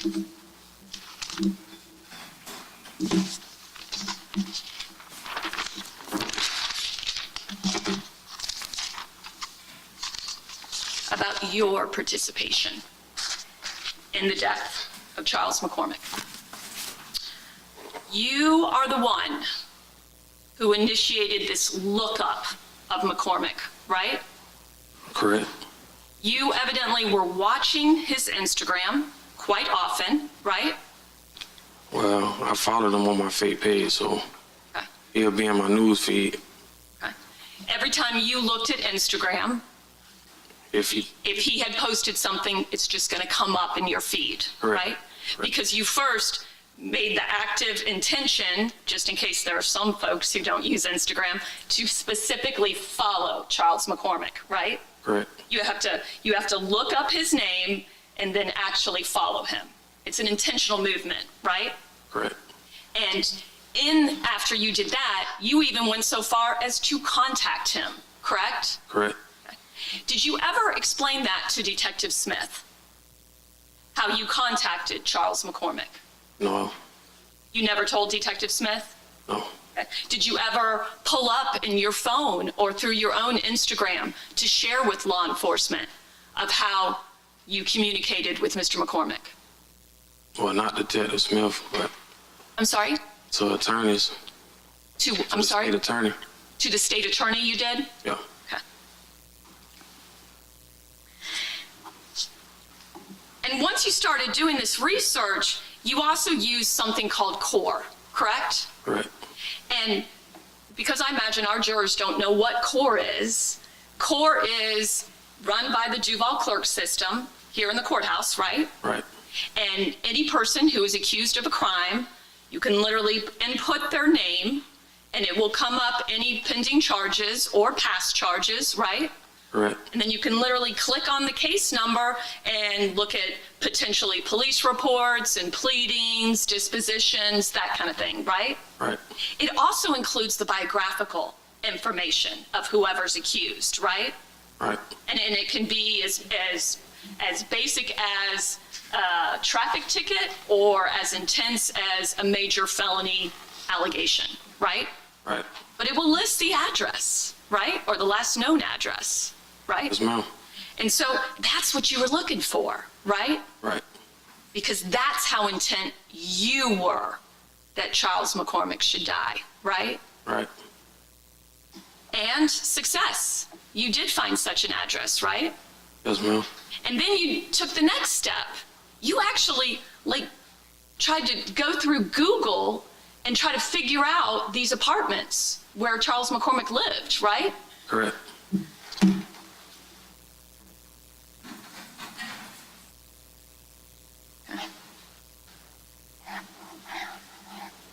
And it's your claim that once you find this, that you evidently have some kind of phone conversation with Abdul Robinson Jr., Kareem. Yes, ma'am. Okay. And then all of a sudden, your claim is that Leroy Whitaker and Hakeem Robinson and Abdul Robinson Jr. just show up where you live, right? When was this? On the day that you found this address. That we went and looked. That's your claim, isn't it? Or is there a time lag? Yeah, it was when he posted the picture. When we went in. Okay, so after you go to the effort of finding an address, go through Google, call your friend Kareem, then I guess Mr. McCormick goes to Vegas? Is that when he went to Vegas? Yeah, sometime after he posted the picture. Okay. And so then you continuing to look through Instagram, continuing to look at your feed, you realize Charles McCormick is home, correct? Yeah, I guessed it. Okay. And so at some point you claim there's this trip, this road trip, if you will, from your apartment to the apartment complex where Charles McCormick lives, right? Right. You don't know exactly when that occurred, right? It occurred January. Before the murder. Yeah, before the murder. Okay. Not the day of the murder. Yeah, it was the murder. Okay, I understand it, and we'll get there. We'll talk about the trip where you go out with Chris Brown and stalk him for multiple hours. I'm back. I'm back when you're first finding this address. When you first find this address, you call Abdul Robinson Jr. That's your testimony, right? Correct. Okay. You do not call Leroy Whitaker, correct? But your claim is that Leroy Whitaker and Abdul Robinson Jr. and Hakeem Robinson just show up at your house, right? We're about to pull up, right? On what occasion? I'm sorry? When? When you went to go supposedly verify that's where McCormick lived. Yeah, when he posted the picture. Right, when Mr. McCormick posted something that you noticed and you acted on, right? Right. Okay. But during this whole car ride, and this is the car ride that supposedly is just simply to verify Charles McCormick lives there, and let's figure out where he specifically took this photo, right? Right. And your claim is that during that entire car ride, there and back, not one word is spoken by anyone in the car about killing Charles McCormick, right? Yeah, not that day. Okay. Your testimony has always been it was just understood, right? Correct. Okay. And you figure that there must have been prior occasions, maybe, between Hakeem Robinson and Leroy Whitaker and Abdul Robinson Jr. You just weren't a part of them, right? Yes, ma'am. Okay.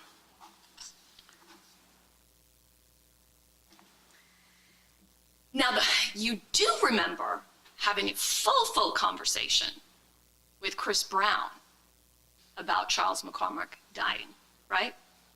Right. You and Charles, on, I guess, the early morning hours of January 15th, maybe even the late night hours of the 14th, you and Chris Brown decide we're going to go out to McCormick's apartment complex, right? Right.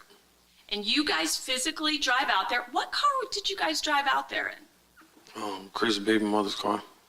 Baby mother's car. Yeah. Okay. So that would be what you would call a clean car that could cause you to get caught, right? Right. But I guess you were just stalking at that point, right? Yeah, just to see. Yeah. Okay. You and Chris Brown stayed out there for quite a while though, right? No. Okay. You just went out there to verify? Yeah, we went out there and we seen that his car was back then across from where he took the picture at. Okay. And you and Chris Brown hang out, and then you go back to your own home, right? That's your testimony? No, we immediately left, and then we went back to my apartment. Okay. And then for whatever reason, although you and Chris Brown have had a full conversation about how important it is that Charles McCormick would die, Chris Brown leaves, right? Yes, ma'am. He's got to take his baby mama to work? Correct. Okay. And then interestingly enough, according to you, Chris Brown comes back, right? In baby mama's car. Correct. And he's back out at that complex, right? Correct. He evidently wants in, right? Correct. Because he's the one you had the big conversation with. Let's get this guy, Charles McCormick, right? Correct. And so going back to Willie Addison was the brother of Hakeem Robinson and Abdul Robinson Jr., correct? Correct. And the son of Abdul Robinson Sr. And I guess, if memory serves me, not a biological son, but somebody he personally raised. Is that your understanding as well? I wouldn't say he raised him, but Well, what's your understanding, sir? it's just his stepson. Okay, just his stepson. Yeah. Okay. But there was a close bond. Of some sort, yeah. Because on January 15th of 2019, 1 year before Charles McCormick is killed, Willie Addison is killed, correct? Right. And Willie Addison, he was older than you, correct? I don't know. Okay. Willie Addison had been in prison and had just recently gotten out before his death, correct? Correct. Okay. And he'd been gone for quite a while, correct? Correct. And in that car that's shot up, Willie Addison is killed. Abdul Robinson Jr. is shot in the head, correct? Correct. Torrigan Williams is also in the car. He's shot multiple times. Abdul Robinson Sr. is also shot, correct? Correct. Leroy Whitaker was not in that car, was he? No, ma'am. Leroy Whitaker doesn't even know Willie Addison, does he? I don't know. Okay. Well, there would be a large age difference between them, correct? Or you don't know? You don't know. I don't know Willie's age. Okay. But Torrigan Williams also got shot, correct? Correct. And Torrigan Williams is also somebody you're friends with? Yes, ma'am. And Torrigan Williams was out there that morning, correct? Yes, ma'am. And according to you, Torrigan Williams was also somebody, without necessarily any words, he just knew Charles McCormick was gonna die, right? That morning. I'm sorry? That morning, yes, ma'am. On January 15th, 2020, right? Correct. Because it was Willie Day, right? Isn't that what Torrigan kept saying? It's Willie Day? I don't recall. Huh.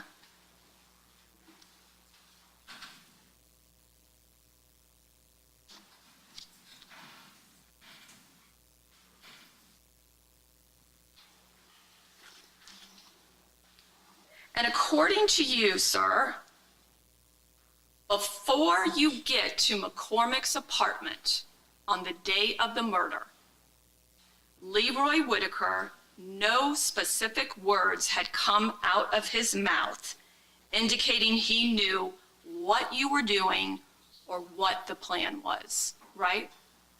Yeah, no words came out of his mouth. Because Right. again, in your mind, everyone just knew, right? Correct. Okay. And in reality, you really don't have any memory of him saying anything at all, do you? Well, when we got there, it was a discussion Okay. on how it was going to happen. And you don't remember who said it, but your testimony is that when you're at McCormick's apartment on January 15th, there is developed this plan between the three of you that Leroy Whitaker. Hey, if you just tuned into the room, we watching Jacksonville rapper Ksoo's murder trial day 3. Star witness Dominique takes the stand, and I promise you he's telling it all. He has told it all. If you want to go back and start earlier in the video, I just ask, hit me with that like, share, subscribe, hit the bell so you can get notifications. I'm just a small channel trying to get my feet wet in this little court scene. Is going to jump out of the car and run down Charles McCormick, right? Right. And that he's got this big old gun that he's going to accomplish, right? Correct. Leroy Whitaker never gets out of the car, does he? No, ma'am. Leroy Whitaker never shot anybody, did he? On January 15th, 2020, Leroy Whitaker did not shoot a person, did he? No, ma'am. He did not pull a trigger, did he? No, ma'am.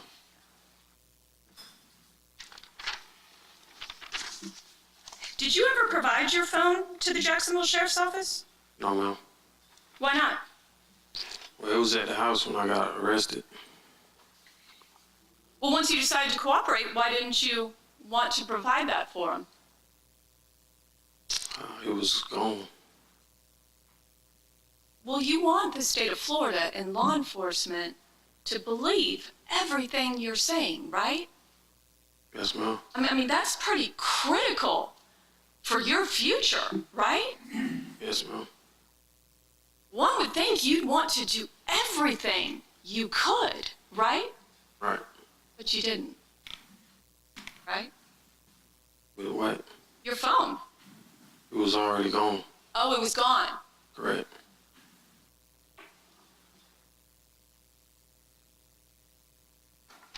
Okay.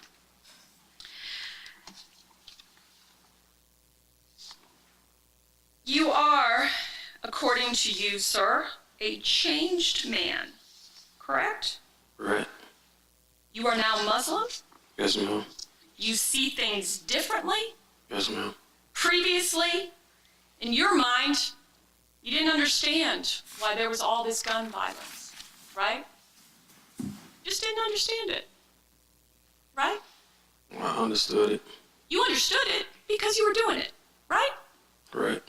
But now, you have empathy, you have mercy, right? Yes, ma'am. According to you, Yes, ma'am. I don't have anything further, Your Honor. All right, thank you. Are you prepared to do cross, or do we need a recess? Okay, yeah. Let's go ahead and move forward then with cross for Mr. Robinson.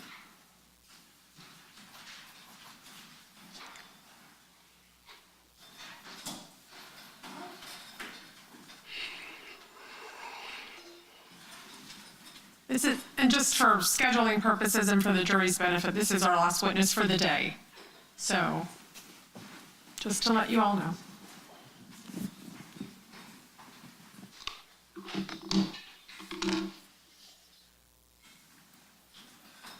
May it please the court? Yes. Mr. Barner, I want to start by talking about how it is that you have ended up in this courtroom testifying for the state of Florida, okay? I'm going to go over some stuff that Ms. Schlotz went over already, but I might go into some further detail about it, okay? Yes, ma'am. Now, as you sit here right now, you have been in jail for over 5 years. Yes, ma'am. That's because you were incarcerated since January 15th of 2020, right? Yes, ma'am. That was the day that you helped execute Charles McCormick, right? Right. And the only reason Charles McCormick was murdered was because of you, right? And other people. Well, let's break that down. You did not like the lyrics of the song that he put out, right? Right. You saw the post on his Instagram account, right? Right. You decided you wanted to kill him, right? Right. You started this, right? I want to say I started it. Well, it started with your irritation with his song lyrics, did it not? It irritated everybody. Okay, I'm not talking about everybody else, I'm talking about you. Yeah, It irritated you. correct. That caused you to go on Instagram, right? Right, And now you sit here in front of this jury and you have a deal from the state of Florida, right? right, And as part of that deal is you have to sit here in front of these juries and say that Hakeem Robinson was the shooter, right? correct. Now, you would agree with me that when you make an agreement with someone and you get a benefit or a discount, like, you know, price cut in half, that's something we call a deal, right? Yes, ma'am. And you're getting a good deal, aren't you? Yes, ma'am. A sweet deal from the state of Florida, right? I want to say sweet deal. Well, let's go through that. Because you're not only getting a deal on the murder of Charles McCormick, right? Correct.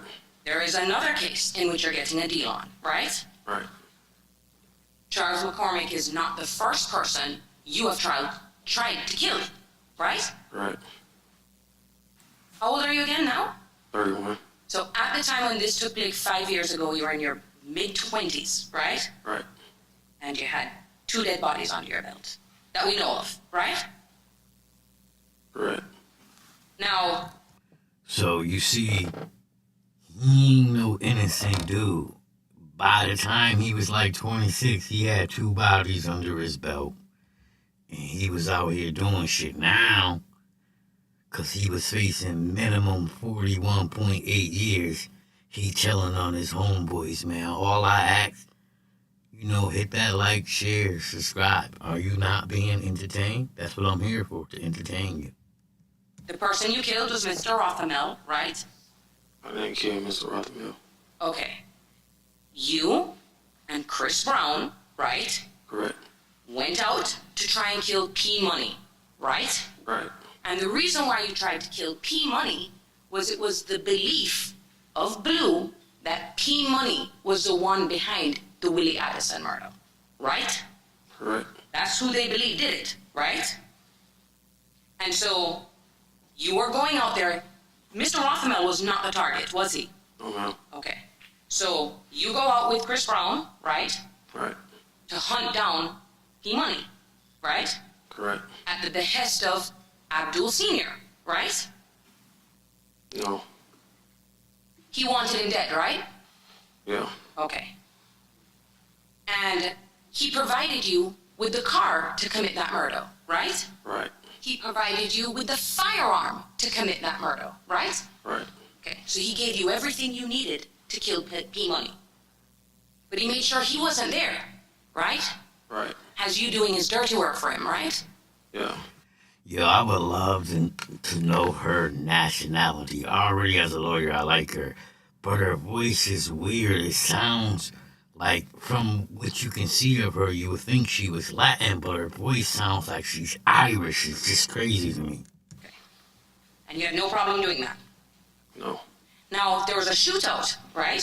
right, And you got shot. Yes? yeah, But in that shootout, an innocent bystander on a bicycle died, right? right. P Money didn't die. No, And you even said, he was in the wrong place at the wrong time, right? yes, ma'am. You're blaming the victim because of what you did, right? I ain't blame him. Okay, you didn't blame him being in the wrong place at the wrong time. Seems as if you're like, well, his fault. He shouldn't have been there, right? No, I wouldn't say that. All right. Now, isn't it true that you are willing to hurt people as long as someone is willing to pay? Back then, yes, Okay, and we are talking about that back then, yes, ma'am. okay? And whether that's by a promise of money or a promise of freedom. If you're getting a benefit, you're okay with hurting other people back then, because you're a changed man now, right? Right, So I want to delve into the details of this deal you made. So, and Ms. Slacks went over this, and I think she did a great job.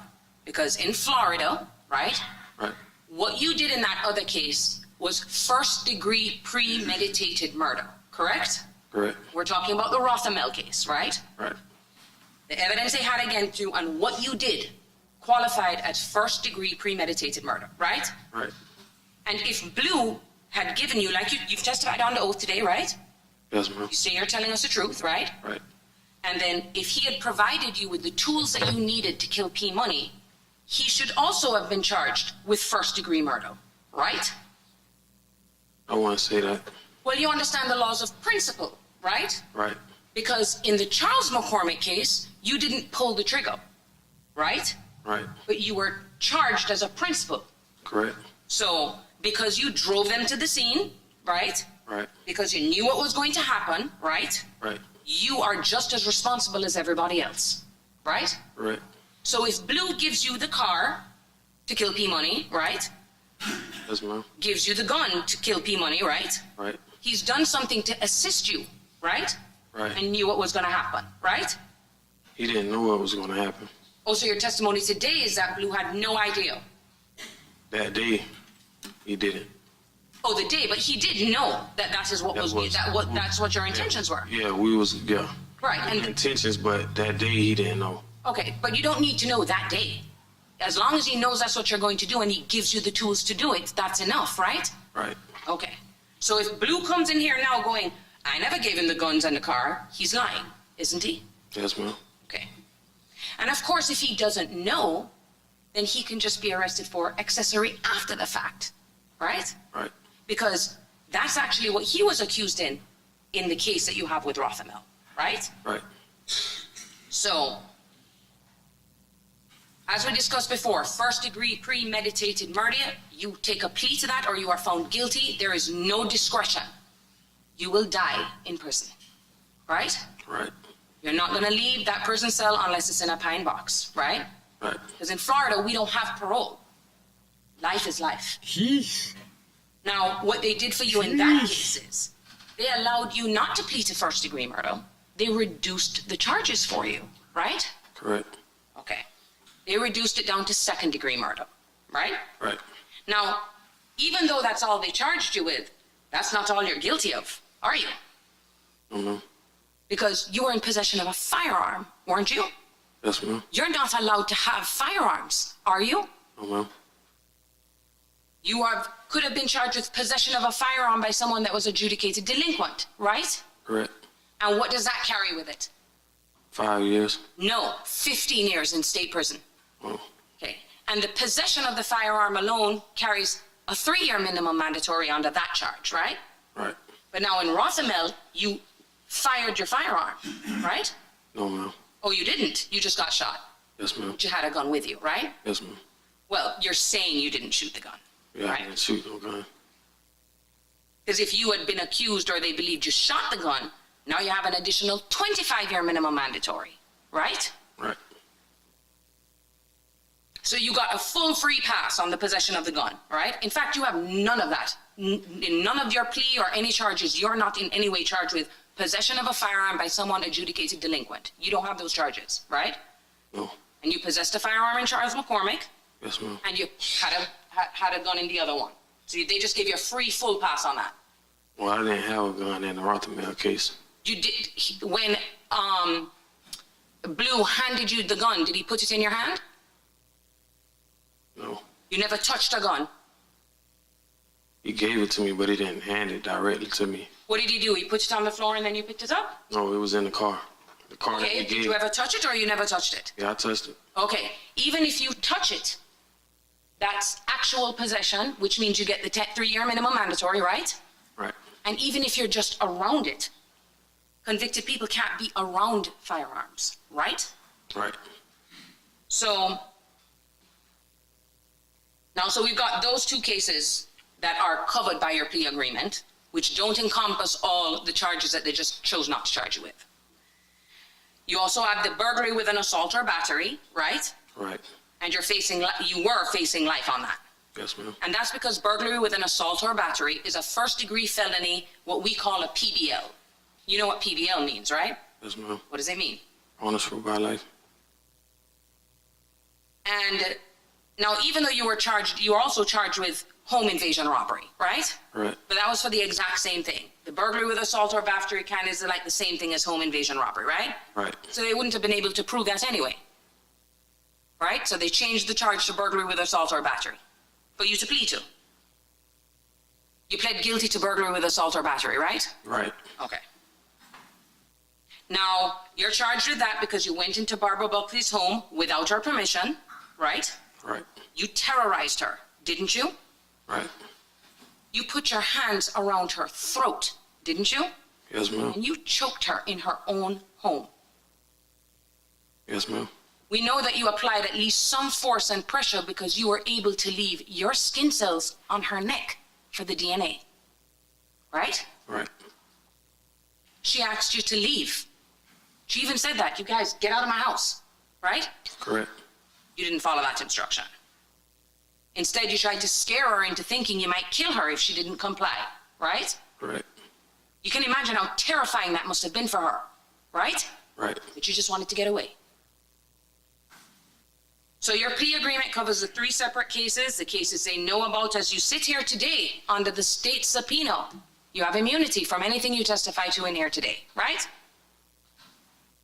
Can you explain that? I will. So Florida statute says that any time that the state issues a subpoena for someone to come to court, within that subpoena is automatic immunity, okay? So that anything you say here can't be used later to prosecute you for something, right? Right. So if you were to commit perjury in front of these juries right now, you're getting a free pass on that, right? Okay, let me see counsel and court reporter at sidebar.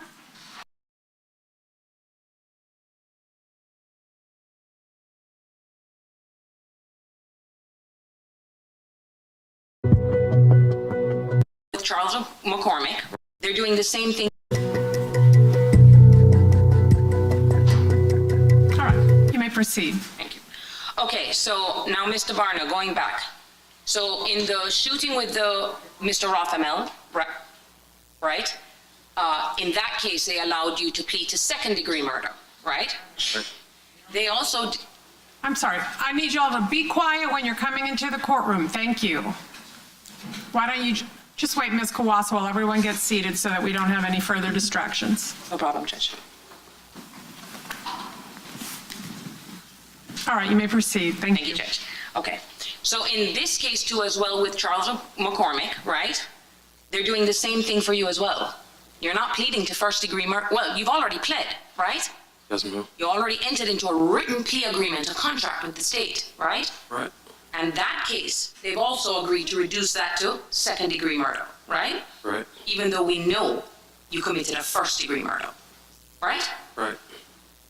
Now, as we discussed before, as Ms. Schlax brought out, the bottom of your guidelines, what that means is that if you were to plead second-degree murder, it's no longer life. Your guidelines are 41 months in state prison, right? Minus what you've already done. 41 years.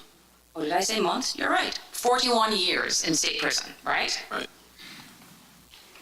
But they're going even a step further for 2 dead bodies, right?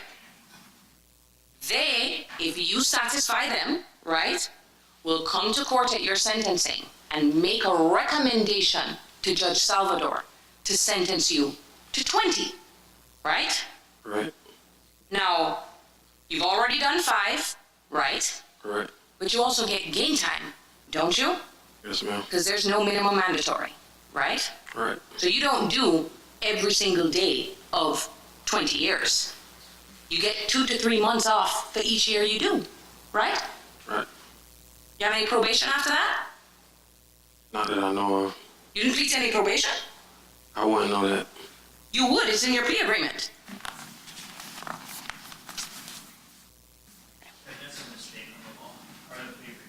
Yeah, I'm going to sustain the objection. So there's a possibility that you could get 20 and the court could incorporate something more, right? Right. Now, without their recommendation though, it doesn't even open the door for Judge Salvador to even think about giving you 20 years, right? Yes? Say that again. Unless they give a good recommendation and they say, Your Honor, we believe that you should go below the bottom of the guidelines. The state is satisfied that he has met the criteria of a cooperating witness. If they don't recommend that, right, you need their help to make that recommendation. Is that true? Yes, ma'am. Okay. And it's interesting because your case is in front of Judge Salvador, right? Right. So you gotta push on the show today, don't you? She's the judge that's gonna sentence you.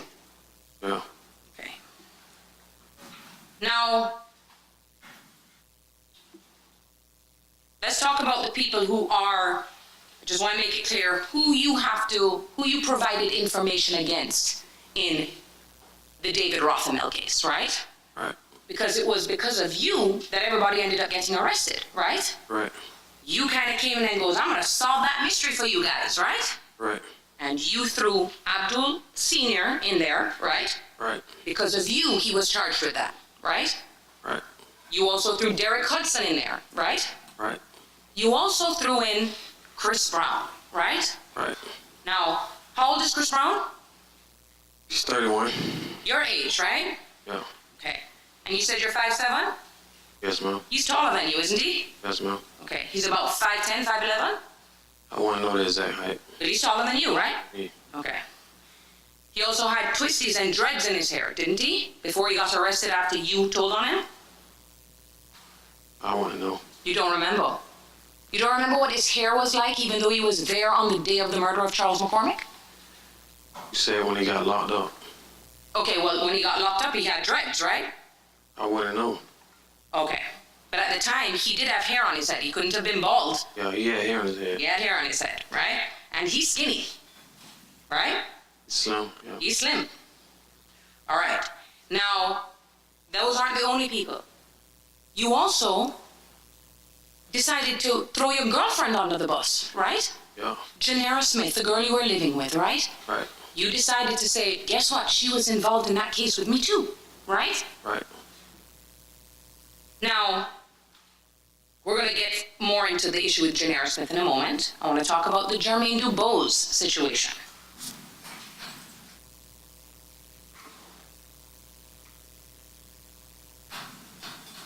Okay, hold on one sec. Can I go into all of that? Now, I know that the state and you have been keep saying that, you haven't been promised anything, right? Right. But if you testify that it was not Hakeem Robinson that was the shooter, you don't get the deal. If you say it was someone else, you don't get a deal, right? Right.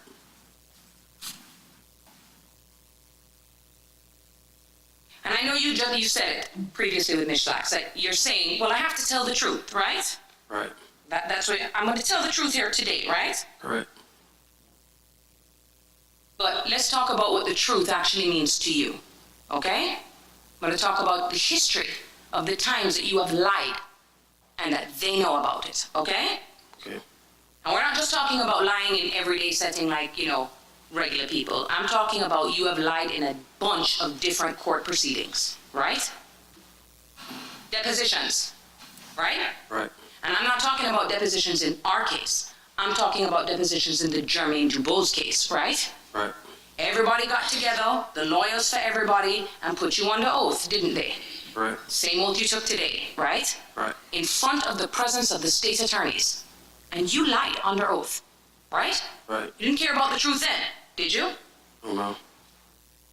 You lied to detectives before, right? Right. You have lied to state attorneys before, right? Right. And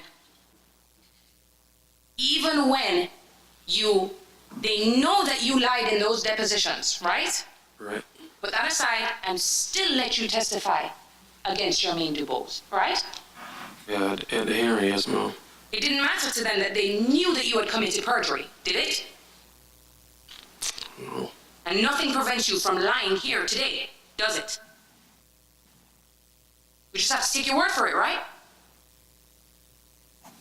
That's the question. What was the question? We just have to take your word for what you say today, right?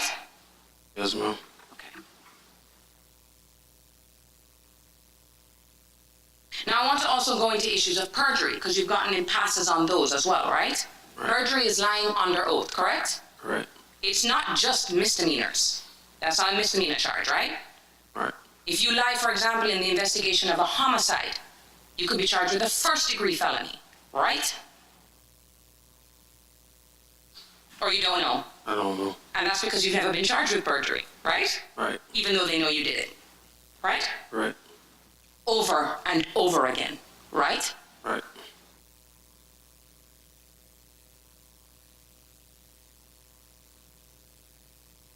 I mean, it won't look too good to this jury if you've had like 4 or 5 perjury convictions, would it?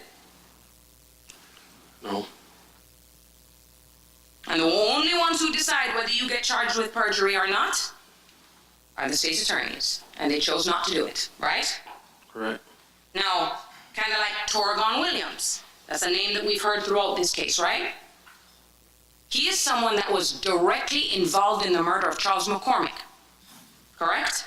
Correct, They haven't charged him with it, right? right. He's been roaming free for the past 5 years, right?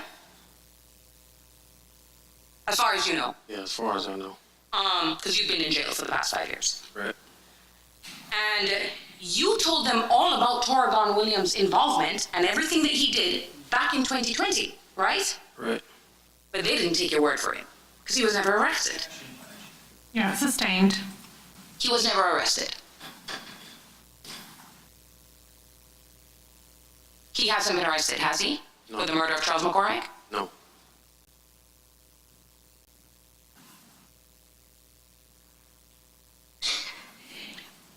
Okay. So, going back to Jermaine Dubose. Jermaine Dubose, he is the one that killed your best friend, Christopher Bing, right? he wasn't my best friend. Christopher Bing was not your best friend? No. Okay. But Dubose tried to kill you, right? Right, You were hanging out in an apartment complex and he came out around the corner with an assault rifle and fired at you and your friend, right? And what are the grounds?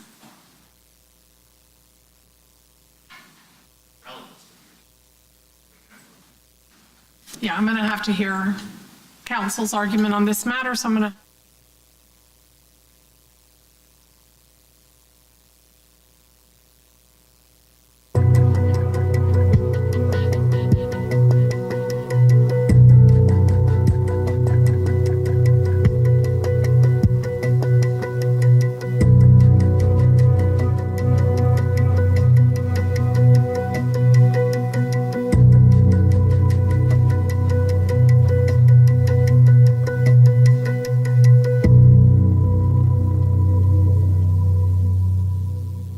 His name's Shenard Cannon, right? right, Now he is a part of a group called 300, right? correct. You are a part of 300, right? Right. You're not a part of ATK. No, ma'am. You consider that group a brotherhood, right? Yes, ma'am. That brotherhood also includes Blue, right? No, 300 is not a part of Blue? no. I'll get back to that. Now, Blue has a bunch of children, right? How many of them do you know about? I can't give you a specific number. But it's a lot, right? Yeah, And to be clear, Hakeem has nothing to do with 300, right? no. You and Hakeem Robinson weren't close at all, right? At a point, we got close. So if we get your phone records, there should be a bunch of phone calls between you guys, right? Right, Okay, so if we pull your phone records, there's going to be calls between you and Hakeem Robinson on that phone. possibly, yes, ma'am. Possibly. Okay, if the calls happened and you guys were talking all the time, they'll be there, right? Right, Oh, but wait, we don't have your phone because it happened, mysteriously disappeared after you got arrested, right? yes, ma'am. But nothing stops them from getting your phone records, correct? Right, Now, we discussed already, P Money is part of the group called 6 Block, right? correct. As Mr. Cooper already laid out, 6 Block does not like ATK, right? Right,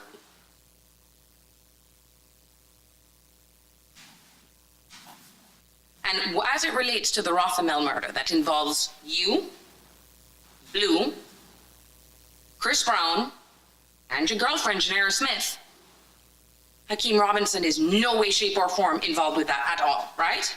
no, ma'am. Okay.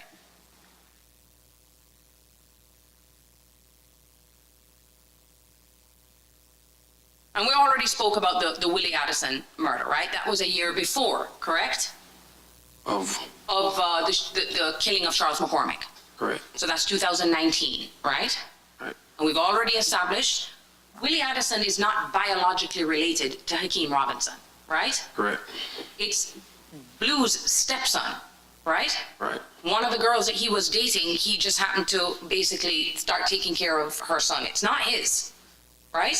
Right. So they're not related, Hakeem Robinson and Willie Addison. No. And in that car, Hakeem Robinson was not in that car, right? Of Of the shooting of Willie Addison. no. But Blue was shot, right? Right. Torgon Williams was shot multiple times, right? Right. And Kareem was shot in the head, right? Right. And other people in the car were shot, right? Right.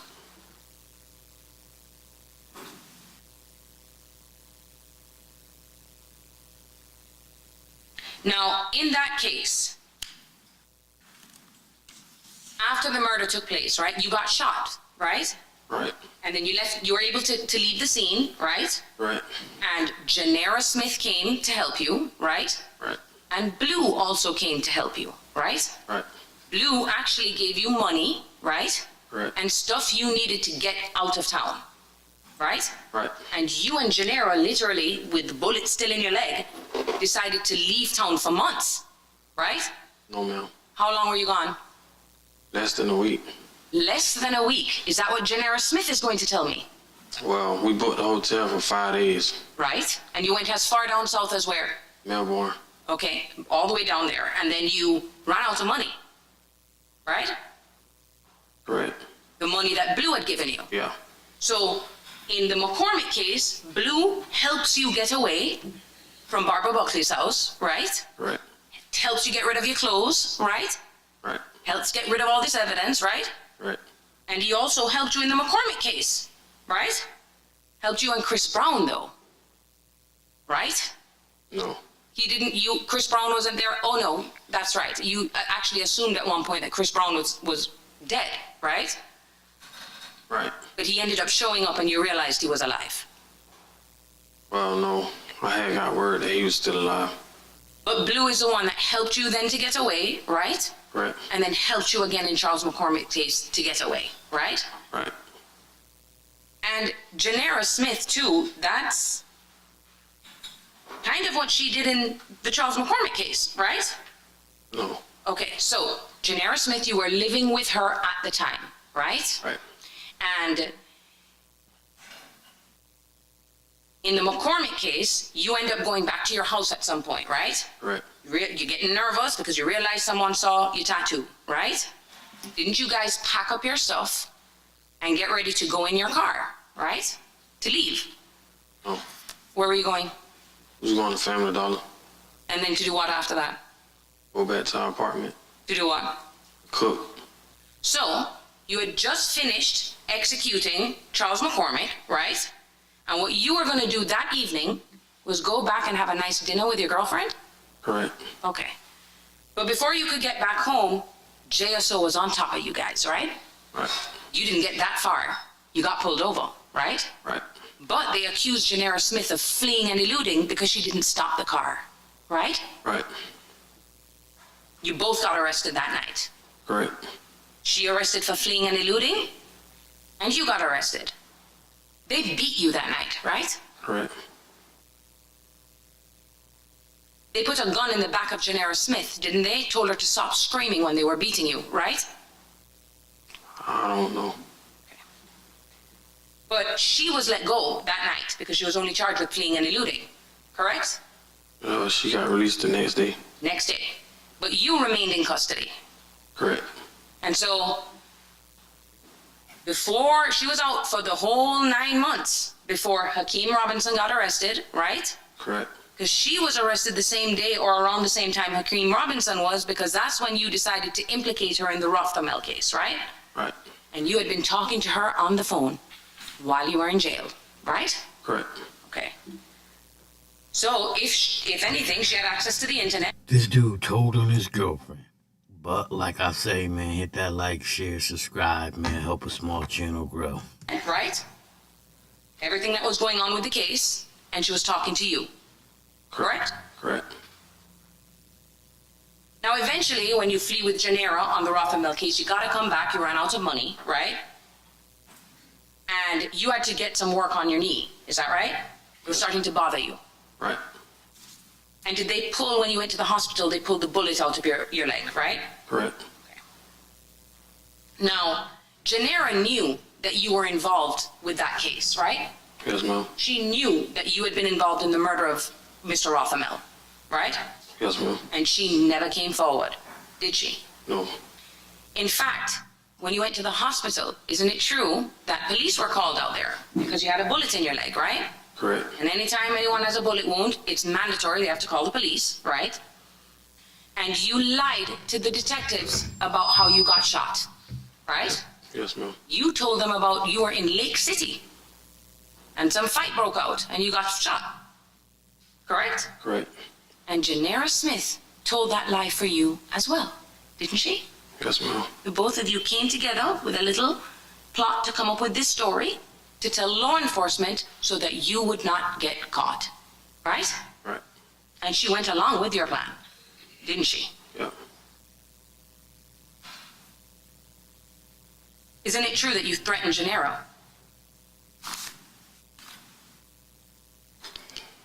Threatened her.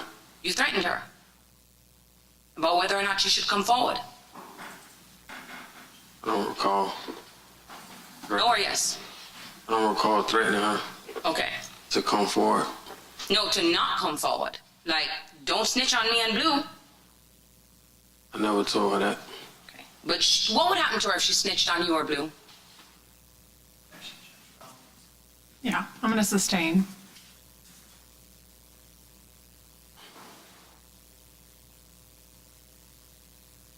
Okay, and so let's now go into the details of the murder of Charles McCormick. You did not know Charles McCormick, right? He was a stranger to you before this song was released. Well, he's somebody that I knew of. Pardon me? I knew of him. You knew of him, but you weren't friends. No. You didn't hang out together, right? No. And then he released that song that we just listened to, right? Correct. And we discussed already that Charles McCormick is part of the same group as P Money, the one that Blue hates, right? Yeah. Now, you would agree with me in this day and age, where you are a little older than everybody else, but things are a little different nowadays. You'd agree with me in the music industry, right? Yes, ma'am. Before, we wouldn't be able to just put out a song. You'd have to get signed by a record label, right? Nobody had access to the internet. There was no internet. If you didn't get signed to a record label, then your music doesn't make it on the radio and no one hears it, right? Right. But nowadays, if you create a song, if you want, you could create a YouTube page and just put it out there, right? Right. And you would agree with me, like YouTube, for example. If a song goes viral and people start watching and clicking and viewing, that's how people make their money, right? Right. And so you don't really need a record label anymore. You could try to do it on your own and hope that people, start watching and listening to your music, right? Correct. And you testified on direct that there's something called diss tracks, right? Where people sing about things that may, other people may find distasteful, but disrespectful to other groups, right? Right. But you'd agree with me that when you do something so shocking like that, like sing a song about shooting someone else, you're probably going to get more clicks and views, right? Maybe. And Charles McCormick did just that, right? Right. He sang, and we heard some lyrics that he sang about discussing the murder of Willie Addison, right? Correct. What was the clip that was played? Something about blowing out Willie Addison's head? Was that what it was? You remember the lyric that we listened to? Yeah. What did he say? Said he was smoking Willie. He said he smoked Willie. So he's putting out into the music industry that he killed Willie Addison, right? No. So what Said does he's- smoking on Willie mean? He's just he dissing the deceased person, saying he's smoking on him. He's not saying he physically killed him though. Okay, but didn't he say things in that song about that murder that he knew nothing about, right? Right. Okay. So he's singing about an incident that was highly covered on the media here in Jacksonville, right? The shooting of Willie Addison was a big thing, right? Yes, ma'am. Even Blue went on the news when that happened, saying how frustrated he was with JSO and why no one had been caught, right? I don't know. But there's no question Charles McCormick had nothing to do with that, but he still put a song about that very popular incident, right? Right. And it's probably because he wanted to get people to listen to the song, right? Right. And you did not like that. It angered you so much that you decided that you wanted to take his life, right? Right. Someone that you had never met before, right? In person. Person, right.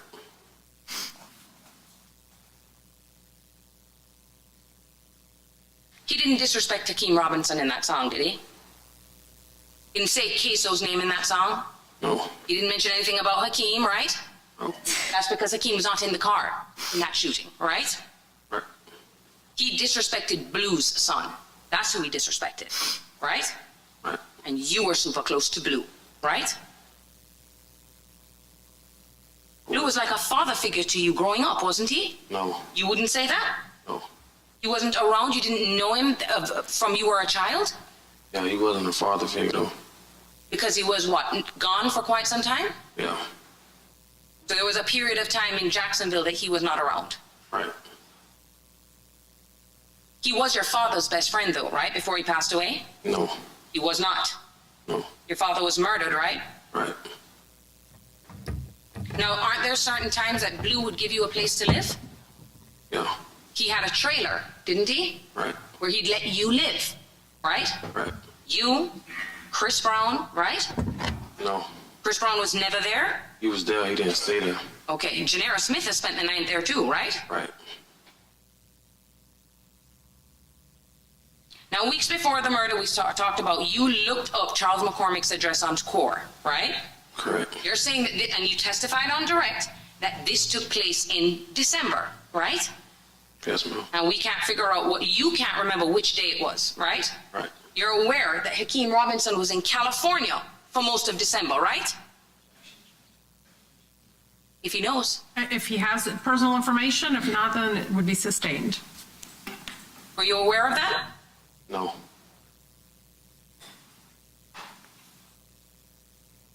However, if you all work together and communicating here in Duval County, there should be records of that on the phone, right?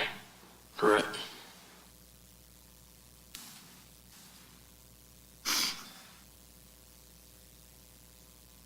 Do I talk about that? Going through, so go over things I've got already, Judge. Okay, now you say that when you got this information, there's two people you sent it to, right? You sent it to Kareem, right? Yes, ma'am. And you sent it to Chris Brown too, right? Right. He shared the same desire that you did to kill Charles McCormick, right? Right. So much so that you and Chris Brown, on your own, the two of you, go out to stalk Charles McCormick, right? Right. Now, on the day of the murder, when you guys had done that in the middle of the night to go to his apartment, you and Chris Brown alone, right? Yes, ma'am. You are now placing Chris Brown at the scene of the murder, aren't you? On the day of. Not the scene of the murder. Okay, well, you're placing him around the victim's home, right? Yes, ma'am. So if anything and they look up his phone records, he's going to be pinging there, right? Right. And at this time, you were taking drugs, right? Right. You were smoking weed and doing Molly, weren't you? Yes, ma'am. Then you claim after you and Chris Brown go and do that, you come back to your apartment, right? Correct. No sleep, still awake, Right. and at 4 a.m. you say Kareem comes to pick you up. Kareem comes to pick you up, right? Well, I called him at 4 o'clock in the morning. You called him at 4 a.m., said, let's do this, right? Right. But you called Kareem. You didn't call Hakeem Robinson, right? No. You didn't call Leroy Whitaker, right? Right. Now, you jump in the car, you have your firearm, right? Right. You Glock 22, 23? Correct. You're not supposed to have that gun, right? Right. Where'd that gun come from? You didn't buy it. No. Where'd it come from? I traded it. Traded what for what? For a Glock 19. Okay, so how many guns did you have at that time in your house? I can't recall. Was it more than one? Yes, ma'am. Multiple firearms that you were not allowed to have, right? Right. So then you go and you say that you go to a different location, and your testimony was that you guys were originally in a Dodge Journey. Now, on direct examination, you said that that's Hakeem's car, right? Yeah. That's Kareem's car, right? Well, to my knowledge, it was Hakeem's car. When you say to your knowledge, what made you believe that the car belonged to Hakeem? You keep a rental car. Okay, he keeps a rental car. How many different rental cars have you seen him with? A bunch. A bunch. You don't know if he rented that car, right? He never rented it himself. So it's not his car. Whoever rented it, it's theirs, right? Right. And it's Kareem's car. But today you're saying it's Hakeem's, right? But you don't really know who rented the car, correct? Well, he tell me his mama rents the cars. He says that his mom rents cars. Did he say his mother rented a Dodge Journey for him and that this was his car? No. Okay, you're just guessing and assuming, right? When you say a statement like that, you assumed that the Dodge Journey was his, right? Right. So then you claim that you then go to another location and pick up the Nissan Altima, right? Right. Now, it's your testimony today that that's the first time that you'd ever seen that car? No. Oh, it's not, right? No. You've seen that car before, right? Right. That car you guys have been using for 2 months, right? I don't know the exact number of months. But it's been a while, and you guys have been in and out of that car, right? Right. That car has been at your apartment before, hasn't it? Yes, ma'am. Okay. Now, you all say you jump in that car. It's still now early. You've been awake all night on Molly and weed, right? Right. But you're able to clearly testify about all these details today, though, right? Right. So you then go, you get to the location, and you're all sitting in your cars, right? I mean, in the Nissan, correct? And once again, Chris Bound pops up, doesn't he? When?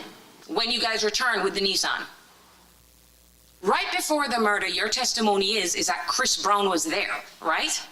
Yeah, at McCormick's residence, yeah. At McCormick's residence. So Chris Brown's phone will be pinging there, right? Sure, yeah.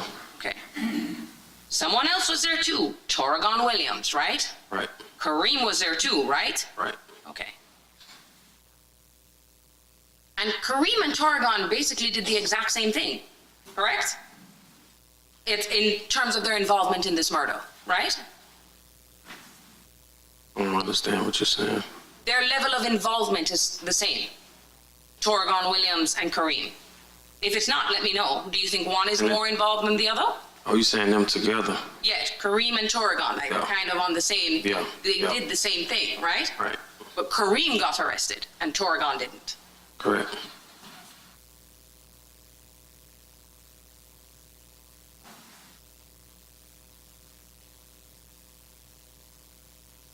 So you're sitting there now for 3 to 4 hours, right? Yes, ma'am. You got your phone on you? No. You don't have your phone on you? You left your phone? Did you have your phone when you went into Barbara Buckley's house?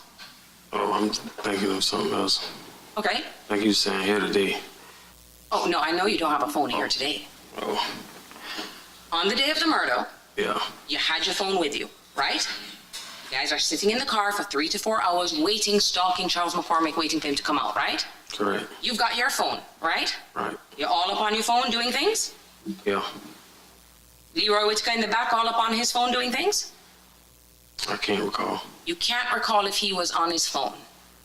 He was doing things on his phone. Was he on his phone? I can't recall. Okay. Hakeem Robinson on his phone? I don't remember. What his phone look like? Hakeem? Yeah, the iPhone. An iPhone. What color? I don't remember. What, did it have a case? Yeah. Okay, what color was the case? It was clear. It was a clear case. Clear case, so you could see through the back to what was the color of the iPhone then? Because you can get white, silver, black, what was it? Can't remember. Can't remember. Don't know what was on the screen of that, right? Can't remember. Did he have more than one phone? Don't remember. You only saw, you don't remember? Okay.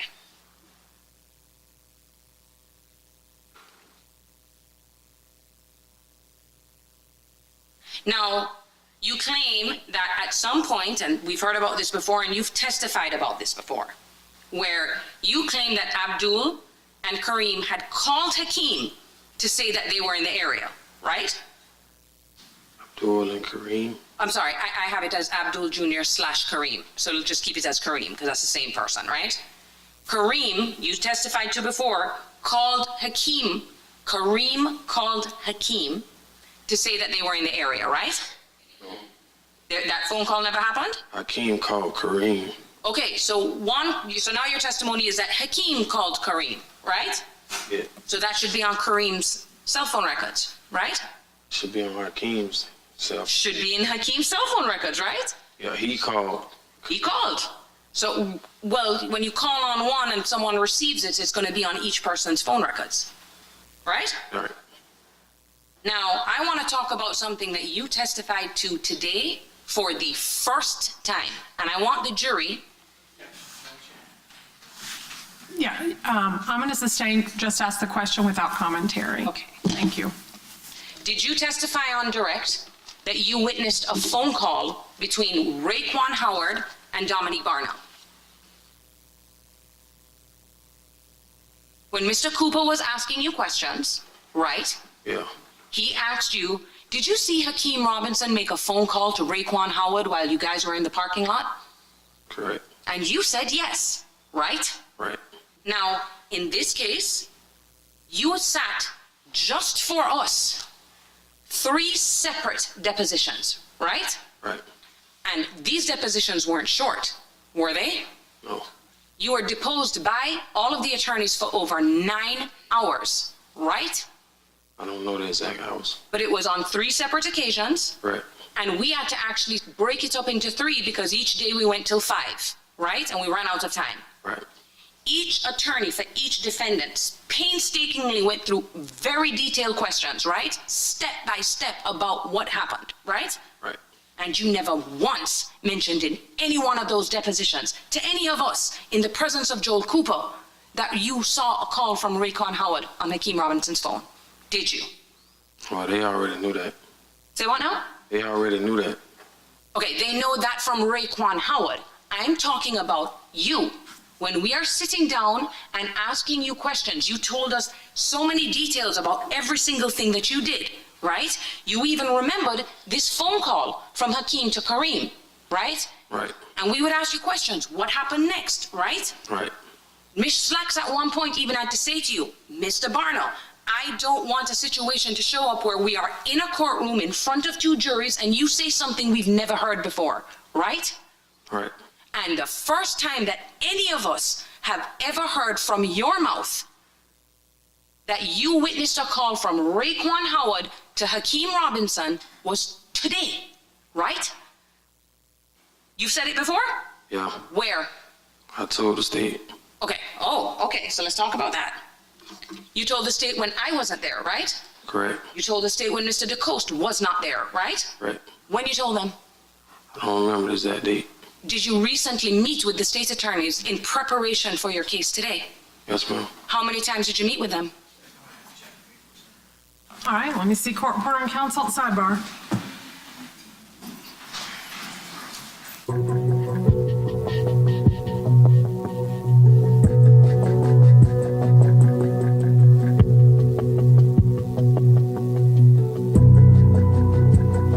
I don't know. You don't know. They knew though. State knew. The state knew how important that statement was, right? Right. Because what you're telling this jury today is that you witnessed him speaking to Raekwon Howard that he was going to kill someone, right? Right. That's like a confession, right? Right. You didn't think that was relevant to tell the lawyers for Hakeem Robinson? I mean, it was relevant, but I don't know. Okay. Now, you're saying that took place in the car. When was that phone call taken? Phone call that you witnessed? Before we switched positions. What do you mean before you switched positions? Before we switched the spots. So you're already in the parking lot. You weren't driving, right? Right. You're already parked, right? Right. So there wouldn't be any, and you said what kind of call was it? Was it a phone call, a FaceTime, Instagram? What was it? Instagram. How do you know it was Instagram? Well, guessing it was. Say what? Guessing it was. You're guessing it was Instagram. It's funny that you commit to Instagram as being the call, right? Right. That's what you chose, right? Right. When you met with the state's attorney's office, did they show you any of Hakeem Robinson's Instagram? Well, it's in his celebrity account. Did they show you any of his records from Instagram? No. Okay. But you were initially charged in this case, right? Right. And when you're initially charged, you actually had an attorney, right? Right. And you get discovery in the case, right? Right. Okay. So you were privy to all of the filings and all of the recordings and all of the evidence that they had, right? Right. And you got to go through that with your attorney and study it before you decided to come forward, right? Right. Okay. So according to you now, we know you say that Hakeem Robinson had his phone. Right. You're not sure how this call took place, but you clearly remember what he said on the phone, right? Right. Now, Raekwon Howard, how you know it was Raekwon Howard? Wow. Told me.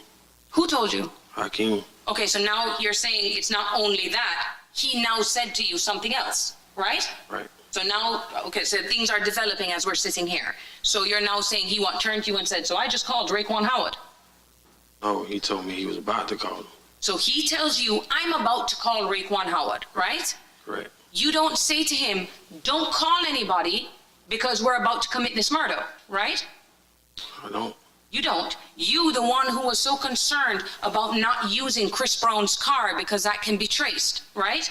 Right. You allow him to make a phone call to Raekwon Howard, right? And in your presence, you say he tells him what he's going to do, right? Right. That makes Raekwon Howard a witness for you guys, right? Against you guys. I wouldn't have knew that. How would you not have known that? I don't know the legal system like that. So You do know the legal system, Mr. I Barner. wouldn't have knew that would have made him a witness. At the time, I wouldn't have knew that. The fact that Raekwon Howard had a conversation with Hakeem Robinson where you claim he confessed to him is not a witness in the case? I wouldn't have knew that. And let's talk about what you do know about Raekwon Howard. What do you know about him? As in, You know anything other than his name? I know his nickname, Which is? Pooh, Anything else? 50K. Okay. Any other details about him? When's his birthday? I have no idea. Isn't it true that he's a part of 6? Hey, giving you the Jacksonville rapper Ksoo's murder trial day 3. One of his co-defendants, I assume, was his friend, Dominique, is giving up information he's been telling on folks since 2017. And I'm just a small channel, and all I ask is, please, can I get a few likes? Don't care about the subscribes. Just give me some likes. Block. Associated with, yes, ma'am. He's associated with 6 Block, the up group to ATK, right? Right. And your testimony before this jury is he decided to call someone from the upside to confess. Is that your testimony? Right. Associated with, yes. You also mentioned on direct examination that there was a call from Hakeem to Kareem at some point because he said he wanted them to surveil to see if there were any cops in the shopping plaza, right? Right. So that's another call that should be reflected on Hakeem Robinson's phone, right? Right.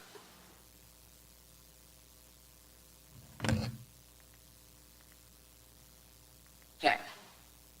So I pass forward. You claim now, though, that right before the murder takes place, Chris Brown is gone, right? Right.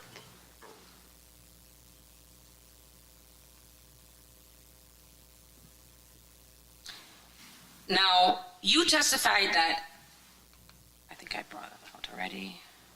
Now, we all know what happens. Well, what you claim happens is you sit there and you watch as who you say is Hakeem kill Charles McCormick, right? Right. You flee the complex and you end up crashing, right? Right. You end up jumping the fences and ending up in Miss Buckley's house, correct? Right. Now, at some point, right, you guys send your location to Blue, right? Right. But that's not the only person you sent your location to, right? Isn't it true that you tried to send your location to Natalie Bryant, right? My phone was dead, so But you're aware that an attempt was made to send a pin drop to her, right? no. To her and Torgon Williams, right? You told this to the detectives in your statement in August.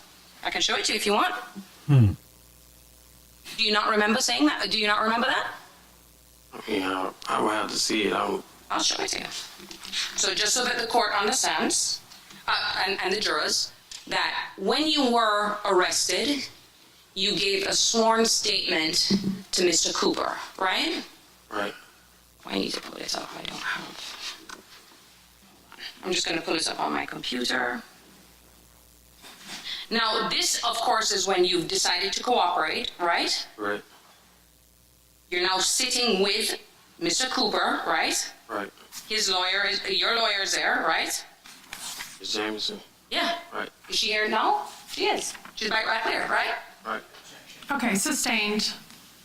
Let's move it along with the questions. Yes, Judge. Thank you. So I'm just looking for the transcripts of statements, just to pull it up. Got one moment, Your Honor.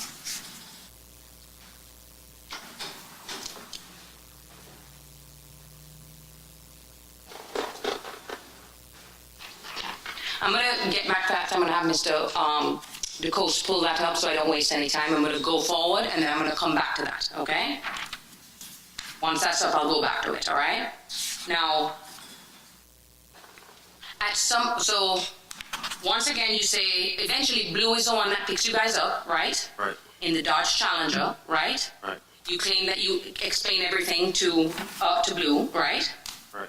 And then you leave and you go to someone by the name of Zay's house, right? Right. Okay. So who's Zay? It's a friend of Blue. Friend of you or friend of Blue? Mine too. Okay, so all of y'all's friends. Is he a part of 300 as well too? No. Okay. So you go to his house to change clothes, right? No. What did you go there for? Switch cars. Oh, okay. So what you're doing now is Blue doesn't want to be seen in that red Challenger either, right? Right. So now you're trying to get rid of the Charger, right? Challenger. The Challenger, right? Right. And then later on you try to get rid of your clothes, right? Correct. And the clothes were burned by Blue, weren't they? I had no knowledge of that. Okay, so who did you give the clothes to? I left him over his house. Over at Blue's house, but you don't know what he did with it after that. I got locked up that night, so Okay. So I can ask Blue. yeah. Now, the very same day that this all took place, even before you got apprehended by police, you would agree with me that the video of the shooting was all over the news, right? They reported it all on the news about the shooting in that strip mall, correct? Right. Okay. And from day one, from that day, you freaked out, right? Right. So you went back home, and then you went to go to your girlfriend, right? Right. You jump in the car, and then that's when you get pulled over and apprehended by police, right? Right. Now,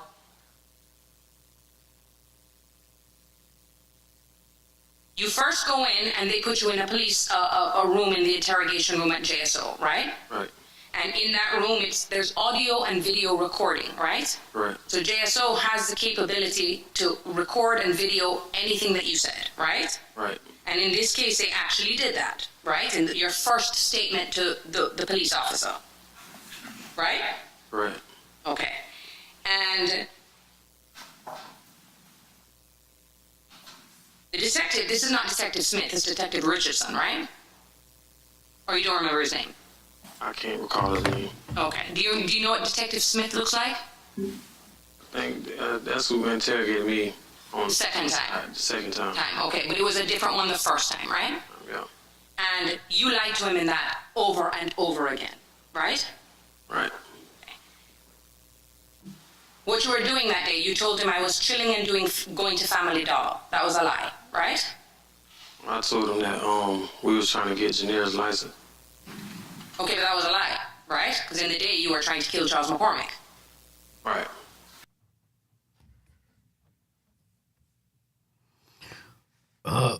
that's it, folks.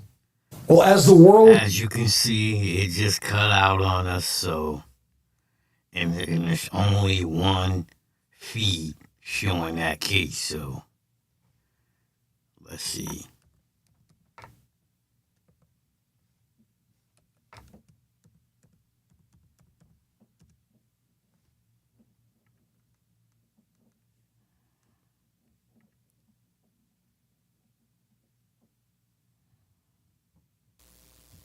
And because of you and what you said, they go and arrest Hakeem Robinson, right? Right. They don't arrest Torgon or Natalie, right? Right. And Hakeem's arrest is all over the news, if you know. Do you know if it was all over the news? Yeah. You do know, right? Right. It made its way to you even in the jail that Hakeem Robinson, aka Ksoo, was arrested for the murder. It was a big deal, right? Right. And ever since then, only if you know, the case has been covered in the media, right? Right. Now, you'd agree with me the moment that you commit to Hakeem, or you commit to anyone, you commit to Blue being there, or you commit to Torgon Williams, you can't come back and change your testimony, right? Right. Because if you do that, they may not give you the recommendation that you're seeking, right? Right.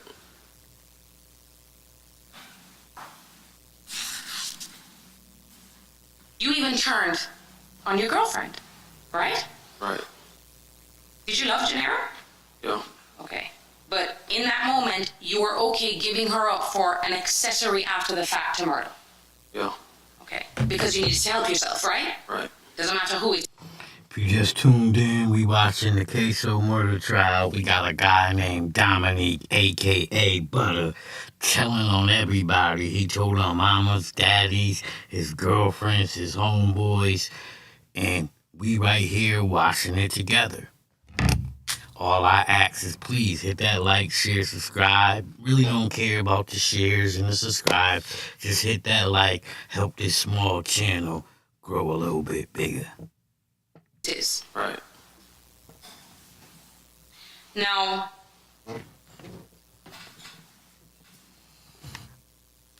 at the time, you testified that your height's 5'7"? Yes, ma'am. Okay. Do you remember what you weighed at that time, right? Or you don't know? Can't recall. Can't recall.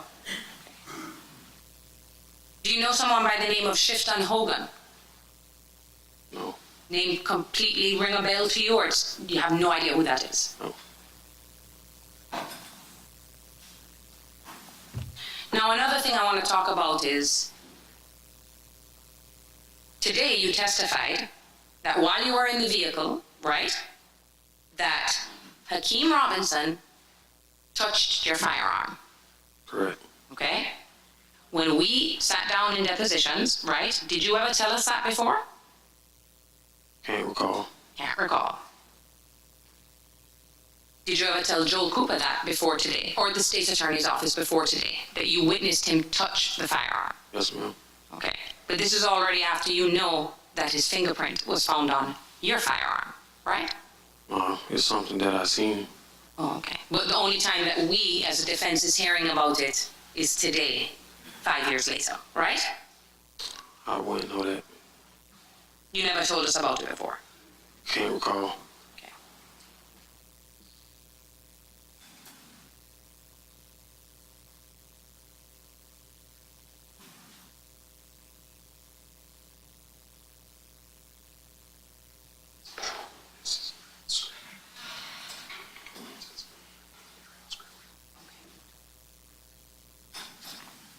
Yes. So going back, I wanted to go back to this, okay? And this is the final area before I'm finished, okay, Mr. Barner? I was going over what was said between you and Detective Smith in that interview when he came to you and showed you the video and said, I know you're not my shooter, right? Right. And I was asking you about things that he had said to you, about chains and things, and you said you don't remember, right? Would it refresh your recollection if I were to show you a copy of the transcripts of the statement that you made that day, so you can see exactly what was said? That would remind you of what Detective Smith said to you and what you said, right? Right. Okay, so for the record, we're referring to the transcripts of that statement? interviews we taken on February 19, 2021, Charles State.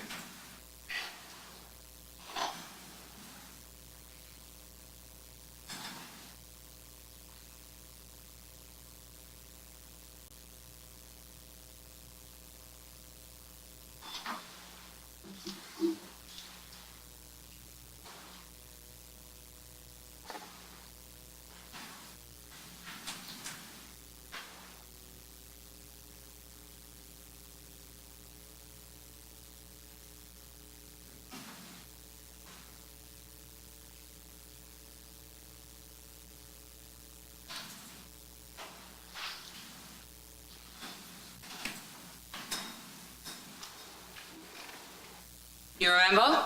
Right. Okay. So what he said to you, I'm going into what he said to you and what your response was, okay? Yeah. He said to you that you've been sitting in. If you just joined the room, we watching the trial of Ksoo, Jacksonville, Florida rapper, murder trial. He has his friend and co-defendant, Dominique Barner, a.k.a. Butter, on the stand, testifying, telling it all. He pleaded guilty to 2 murders to get a deal, hoping he get 20 years. Jail for 2 months, and that he, Detective Smith, has been looking at people's. Please hit that like, share, subscribe, hit the bell so you can get notifications. I'll be here every day of the trial. And the name of the game is to entertain you. Aren't you being entertained? Please hit me with a like. Instagram, and they are free spending money on chains while you are in jail. He said that to you, right? Right. And your response was, but I don't know him though. That's what you said, right? Not personally, though. Okay. That was a lie. Okay, so that was another lie now, okay? It's where he's suggesting to you that it's Hakeem Robinson, and you're saying I don't know him, right? Yeah. And in fact, you even said to him, you know his brother, but I don't know him personally, right? Yeah. But now you're saying that that was a lie. That was me saving people. Saving people, like who? Chris Brown? Nah. No further questions. Okay, is there any redirect?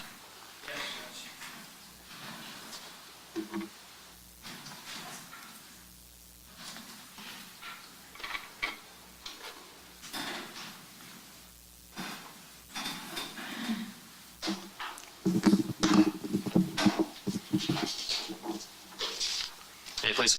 So now we got the state coming in to try to clean up their government informant witness and see if they can make the damage the defense has done any better. Court. Yes. So, Mr. Barner, I want to go over a few things. One, you were asked a moment ago, well, maybe a lot of moments ago, about when you got arrested and then you had a bond, right? Correct. And they said, well, you just couldn't afford to make it, right? Correct. You didn't get a record deal, did you? No. Okay. So, Willie Addison. When Willie Addison was shot and killed, there was a lot of questions regarding the fact that Hakeem Robinson wasn't actually in that car. Is that right? Right. Ever being asked those questions? Yeah. All right. Now, Willie Addison. Please, folks, hit that like button. Help a small channel out. You know, it ain't gonna hurt you. It ain't gonna kill you. It ain't gonna cost you nothing. You know, just a boop.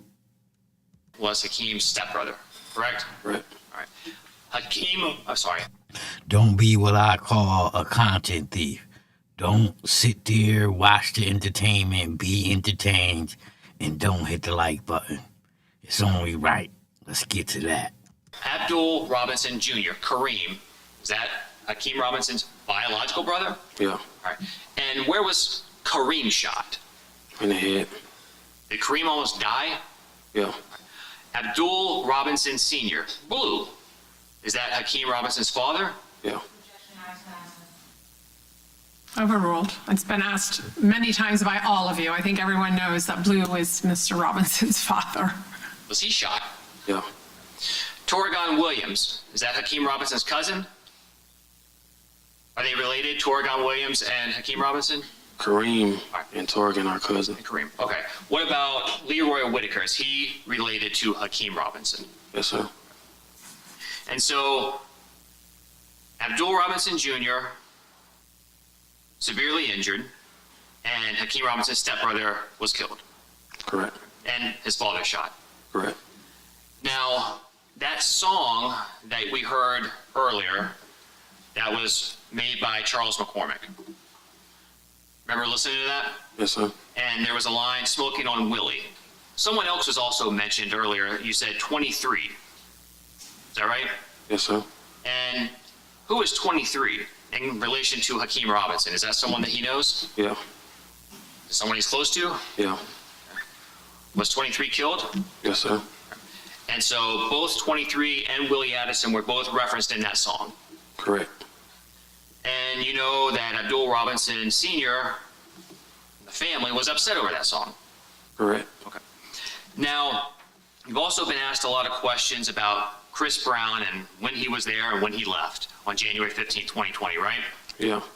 Now, are you sitting here trying to protect Chris Brown? No, sir.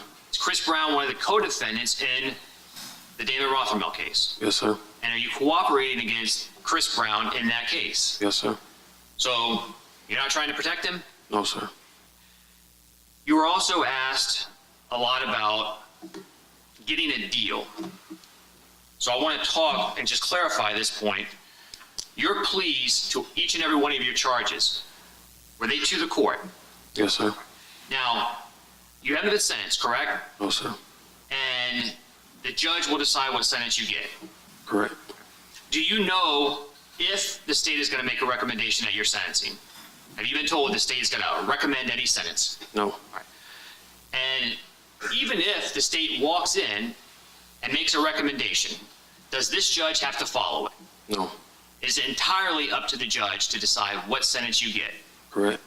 And that's after hearing everything here today as well, right? Right.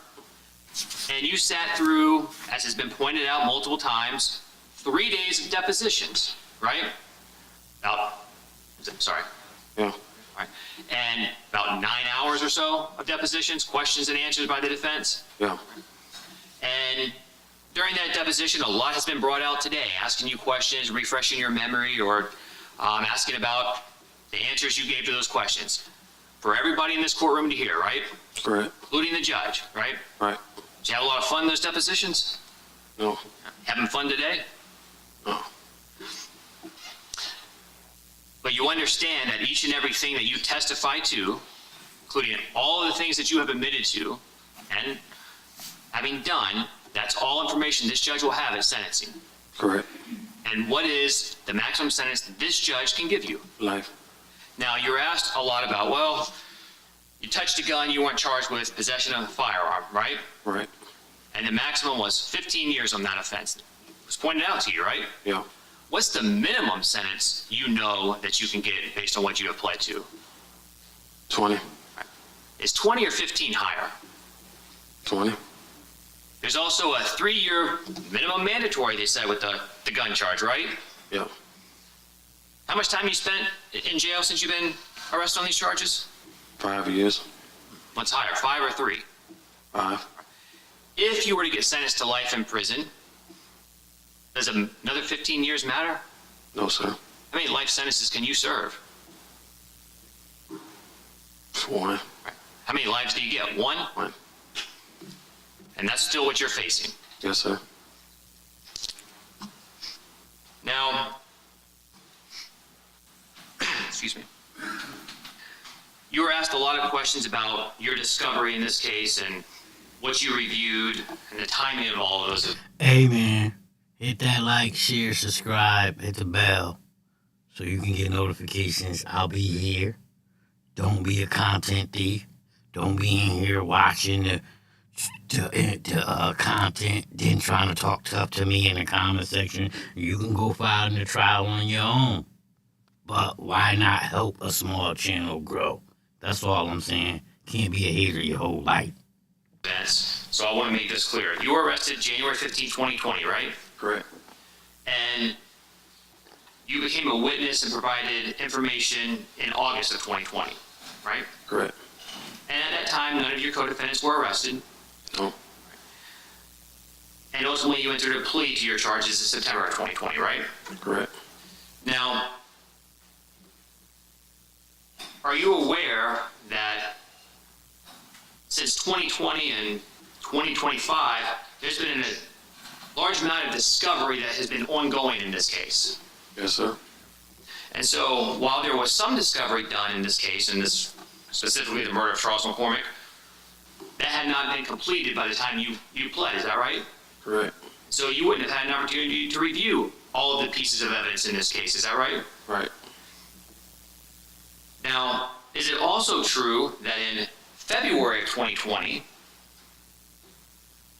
about a month after being arrested, you made statements to someone in jail about what you did? Correct. All right, I'll see the parties sidebar with the court reporter. Sidebar. See if we can skip through this sidebar.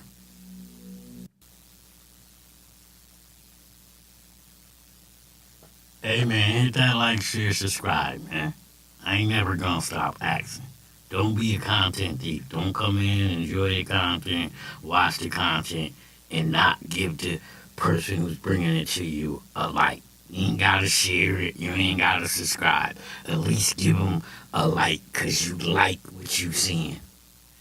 The name of the game is entertainment. Are you not entertained?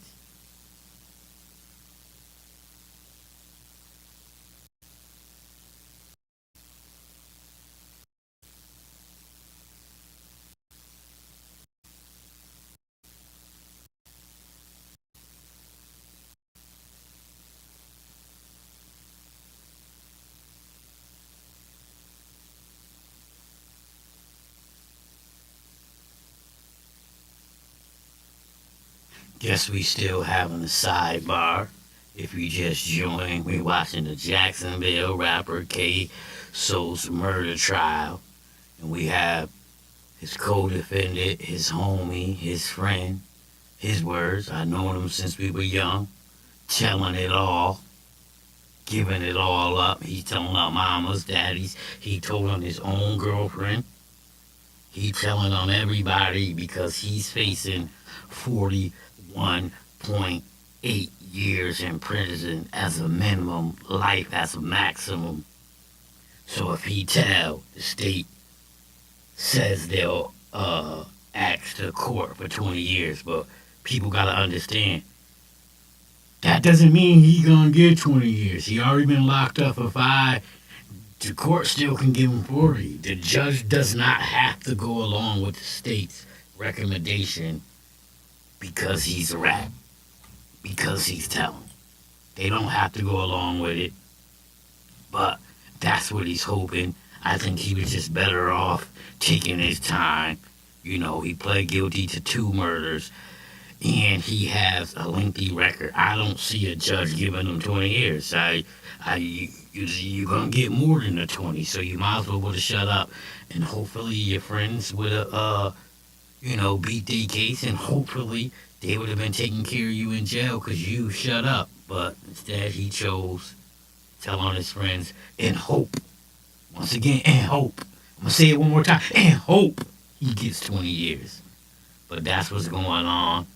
I try to keep some space, but the last feed cut out on me, and now we just waiting to having a sidebar. I don't know what he up there doing, but he done told him the whole crew, and now he gonna have to do his 20 years if that's what he get. I don't think he's gonna get 20. I think he's gonna get more in PC. Because they don't give black folks witness protection and shit like that. So he chose to tell on the crew, hoping to get 20 years. Keyword, hoping. He's not guaranteed 20 years. He's hoping to get 20 years.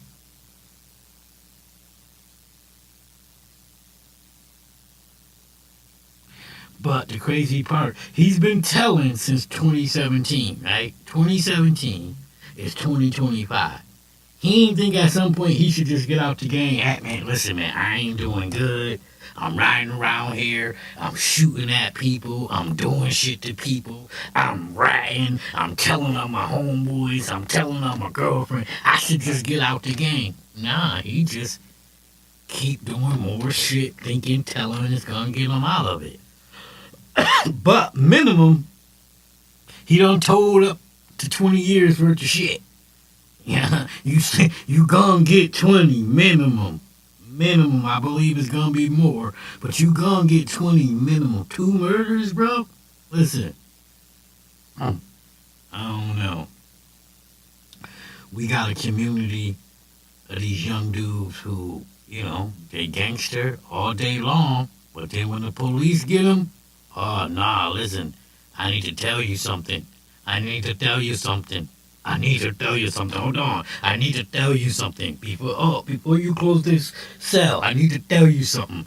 These dudes be telling at the time of arrest. Before you put the cuffs on, I need to tell you something. I need to tell you something. Hold on. I want to tell you something. Hold on. I want to work with you. Hold on. You ain't got to put them cuffs on me. I'm willing to work. I want to work with you. I want to tell you something.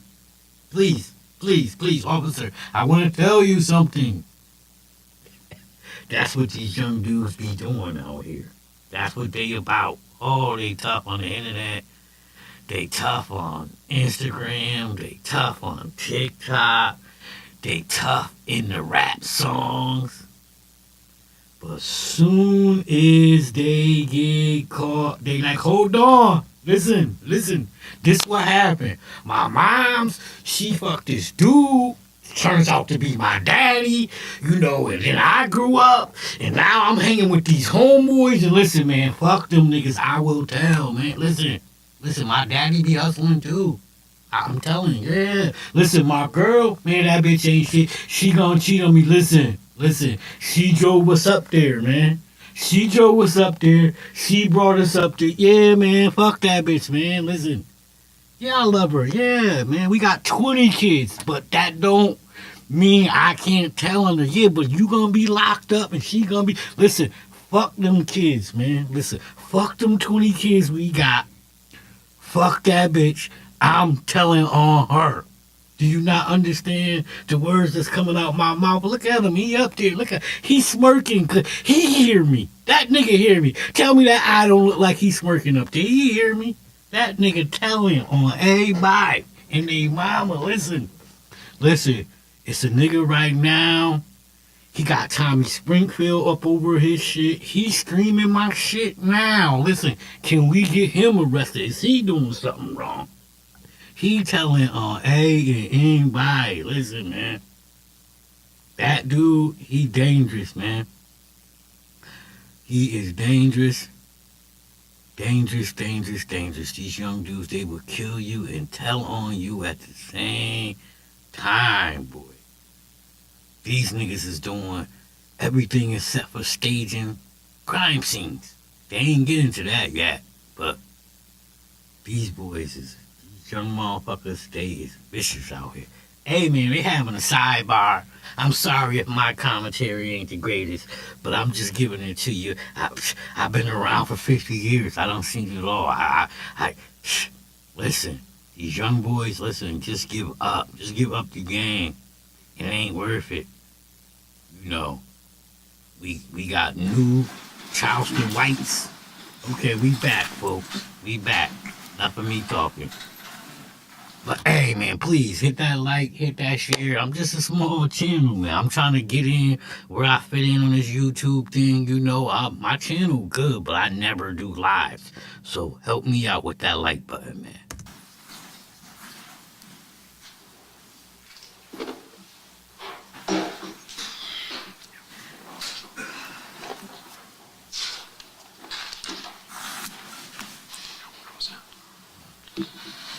All right, you may proceed. Thank you, Ms. Court. So, in August, after you cooperated and then entered your pleas of guilty, Hakeem Robinson, Leroy Whitaker, and Abdul Robinson Jr. were ultimately arrested and have been charged. Is that right?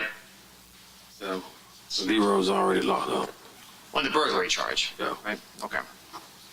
Now, did you plant Hakeem Robinson's DNA in the Nissan Altima? No. Sure.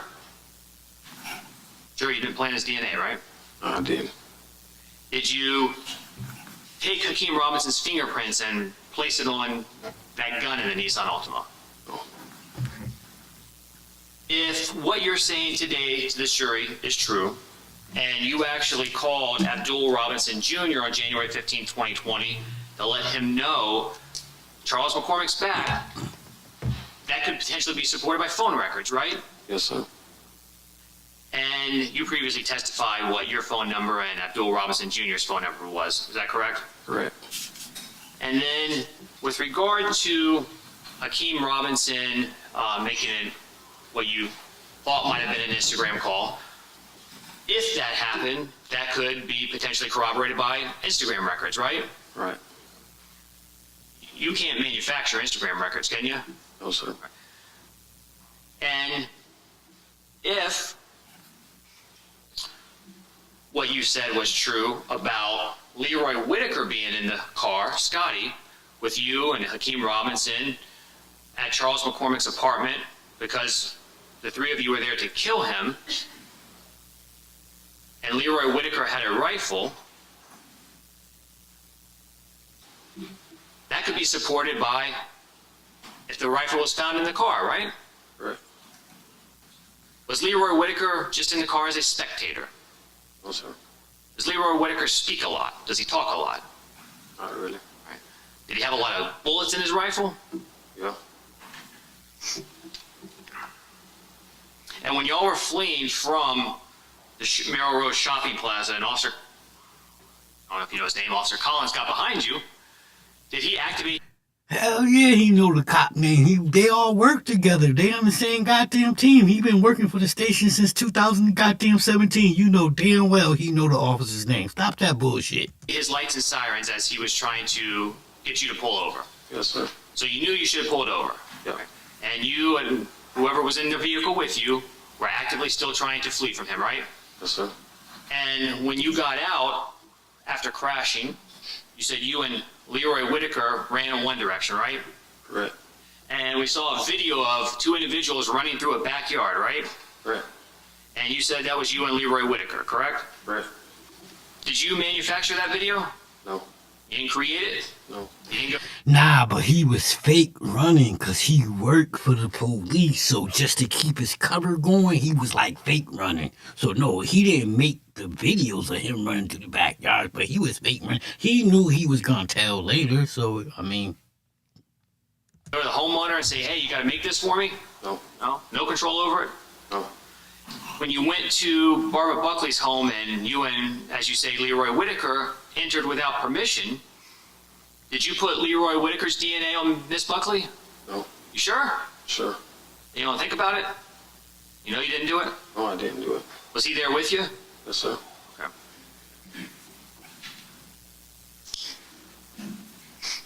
Now, if what you say is true, and Hakeem Robinson was there, and Hakeem Robinson was involved, and I think the question was asked, did you allow Hakeem Robinson to do something? You allowed him to make a call, right? Correct. Do you tell Hakeem Robinson what to do? No. Sure. Sure. Now, did you make Hakeem Robinson post on his Instagram a few days after the murder a nail salon video? No. Sure. Sure. Did you add the text, kill a nigga, then get my toes done? Sure. Sure. Or were you in jail already? Oh, no. One of them made a post that said, kill a nigga and get my nails done, my toes done. He was getting his toes done. Let me find out these is a few fruity gangsters out here doing drive-bys and they telling and listen, I try to tell y'all these young boys it's different. Already. I was in jail. So you didn't do that? No. Okay. There was a lot of talk about not only ATK and 6th Block, but there was some... Yo, I killed a nigga and I went and got my toes done, son. Like, yo. I got my toes. Yo, I killed that nigga. Now I'm getting my toes done, man. Listen. I'm gangster, bro. I'm the gangsterist. questions about 300, right? Correct. Was Leroy Whitaker part of 300? Yes, sir. What about Abdul Robinson Jr.? No, sir. Okay. Now, going to the question of why would Hakeem Robinson contact Raekwon Howard? If Raekwon Howard is part of 6th Block, the ops of ATK, why would someone want to communicate? Why would there be that call? What would be the reason?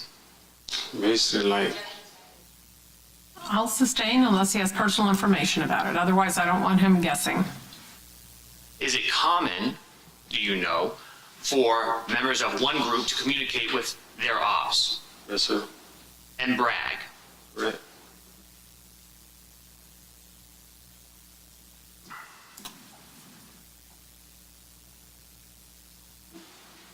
The information when you were questioned about believing that Natalie and or Torgon were coming to potentially pick y'all up from Ms. Buckley's home.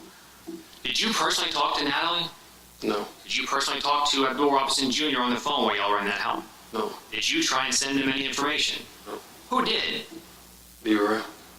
So the information that went to your knowledge as to whether or not they potentially came to try and pick someone up, who did that come from? Skyler. Leroy Whitaker? Leroy.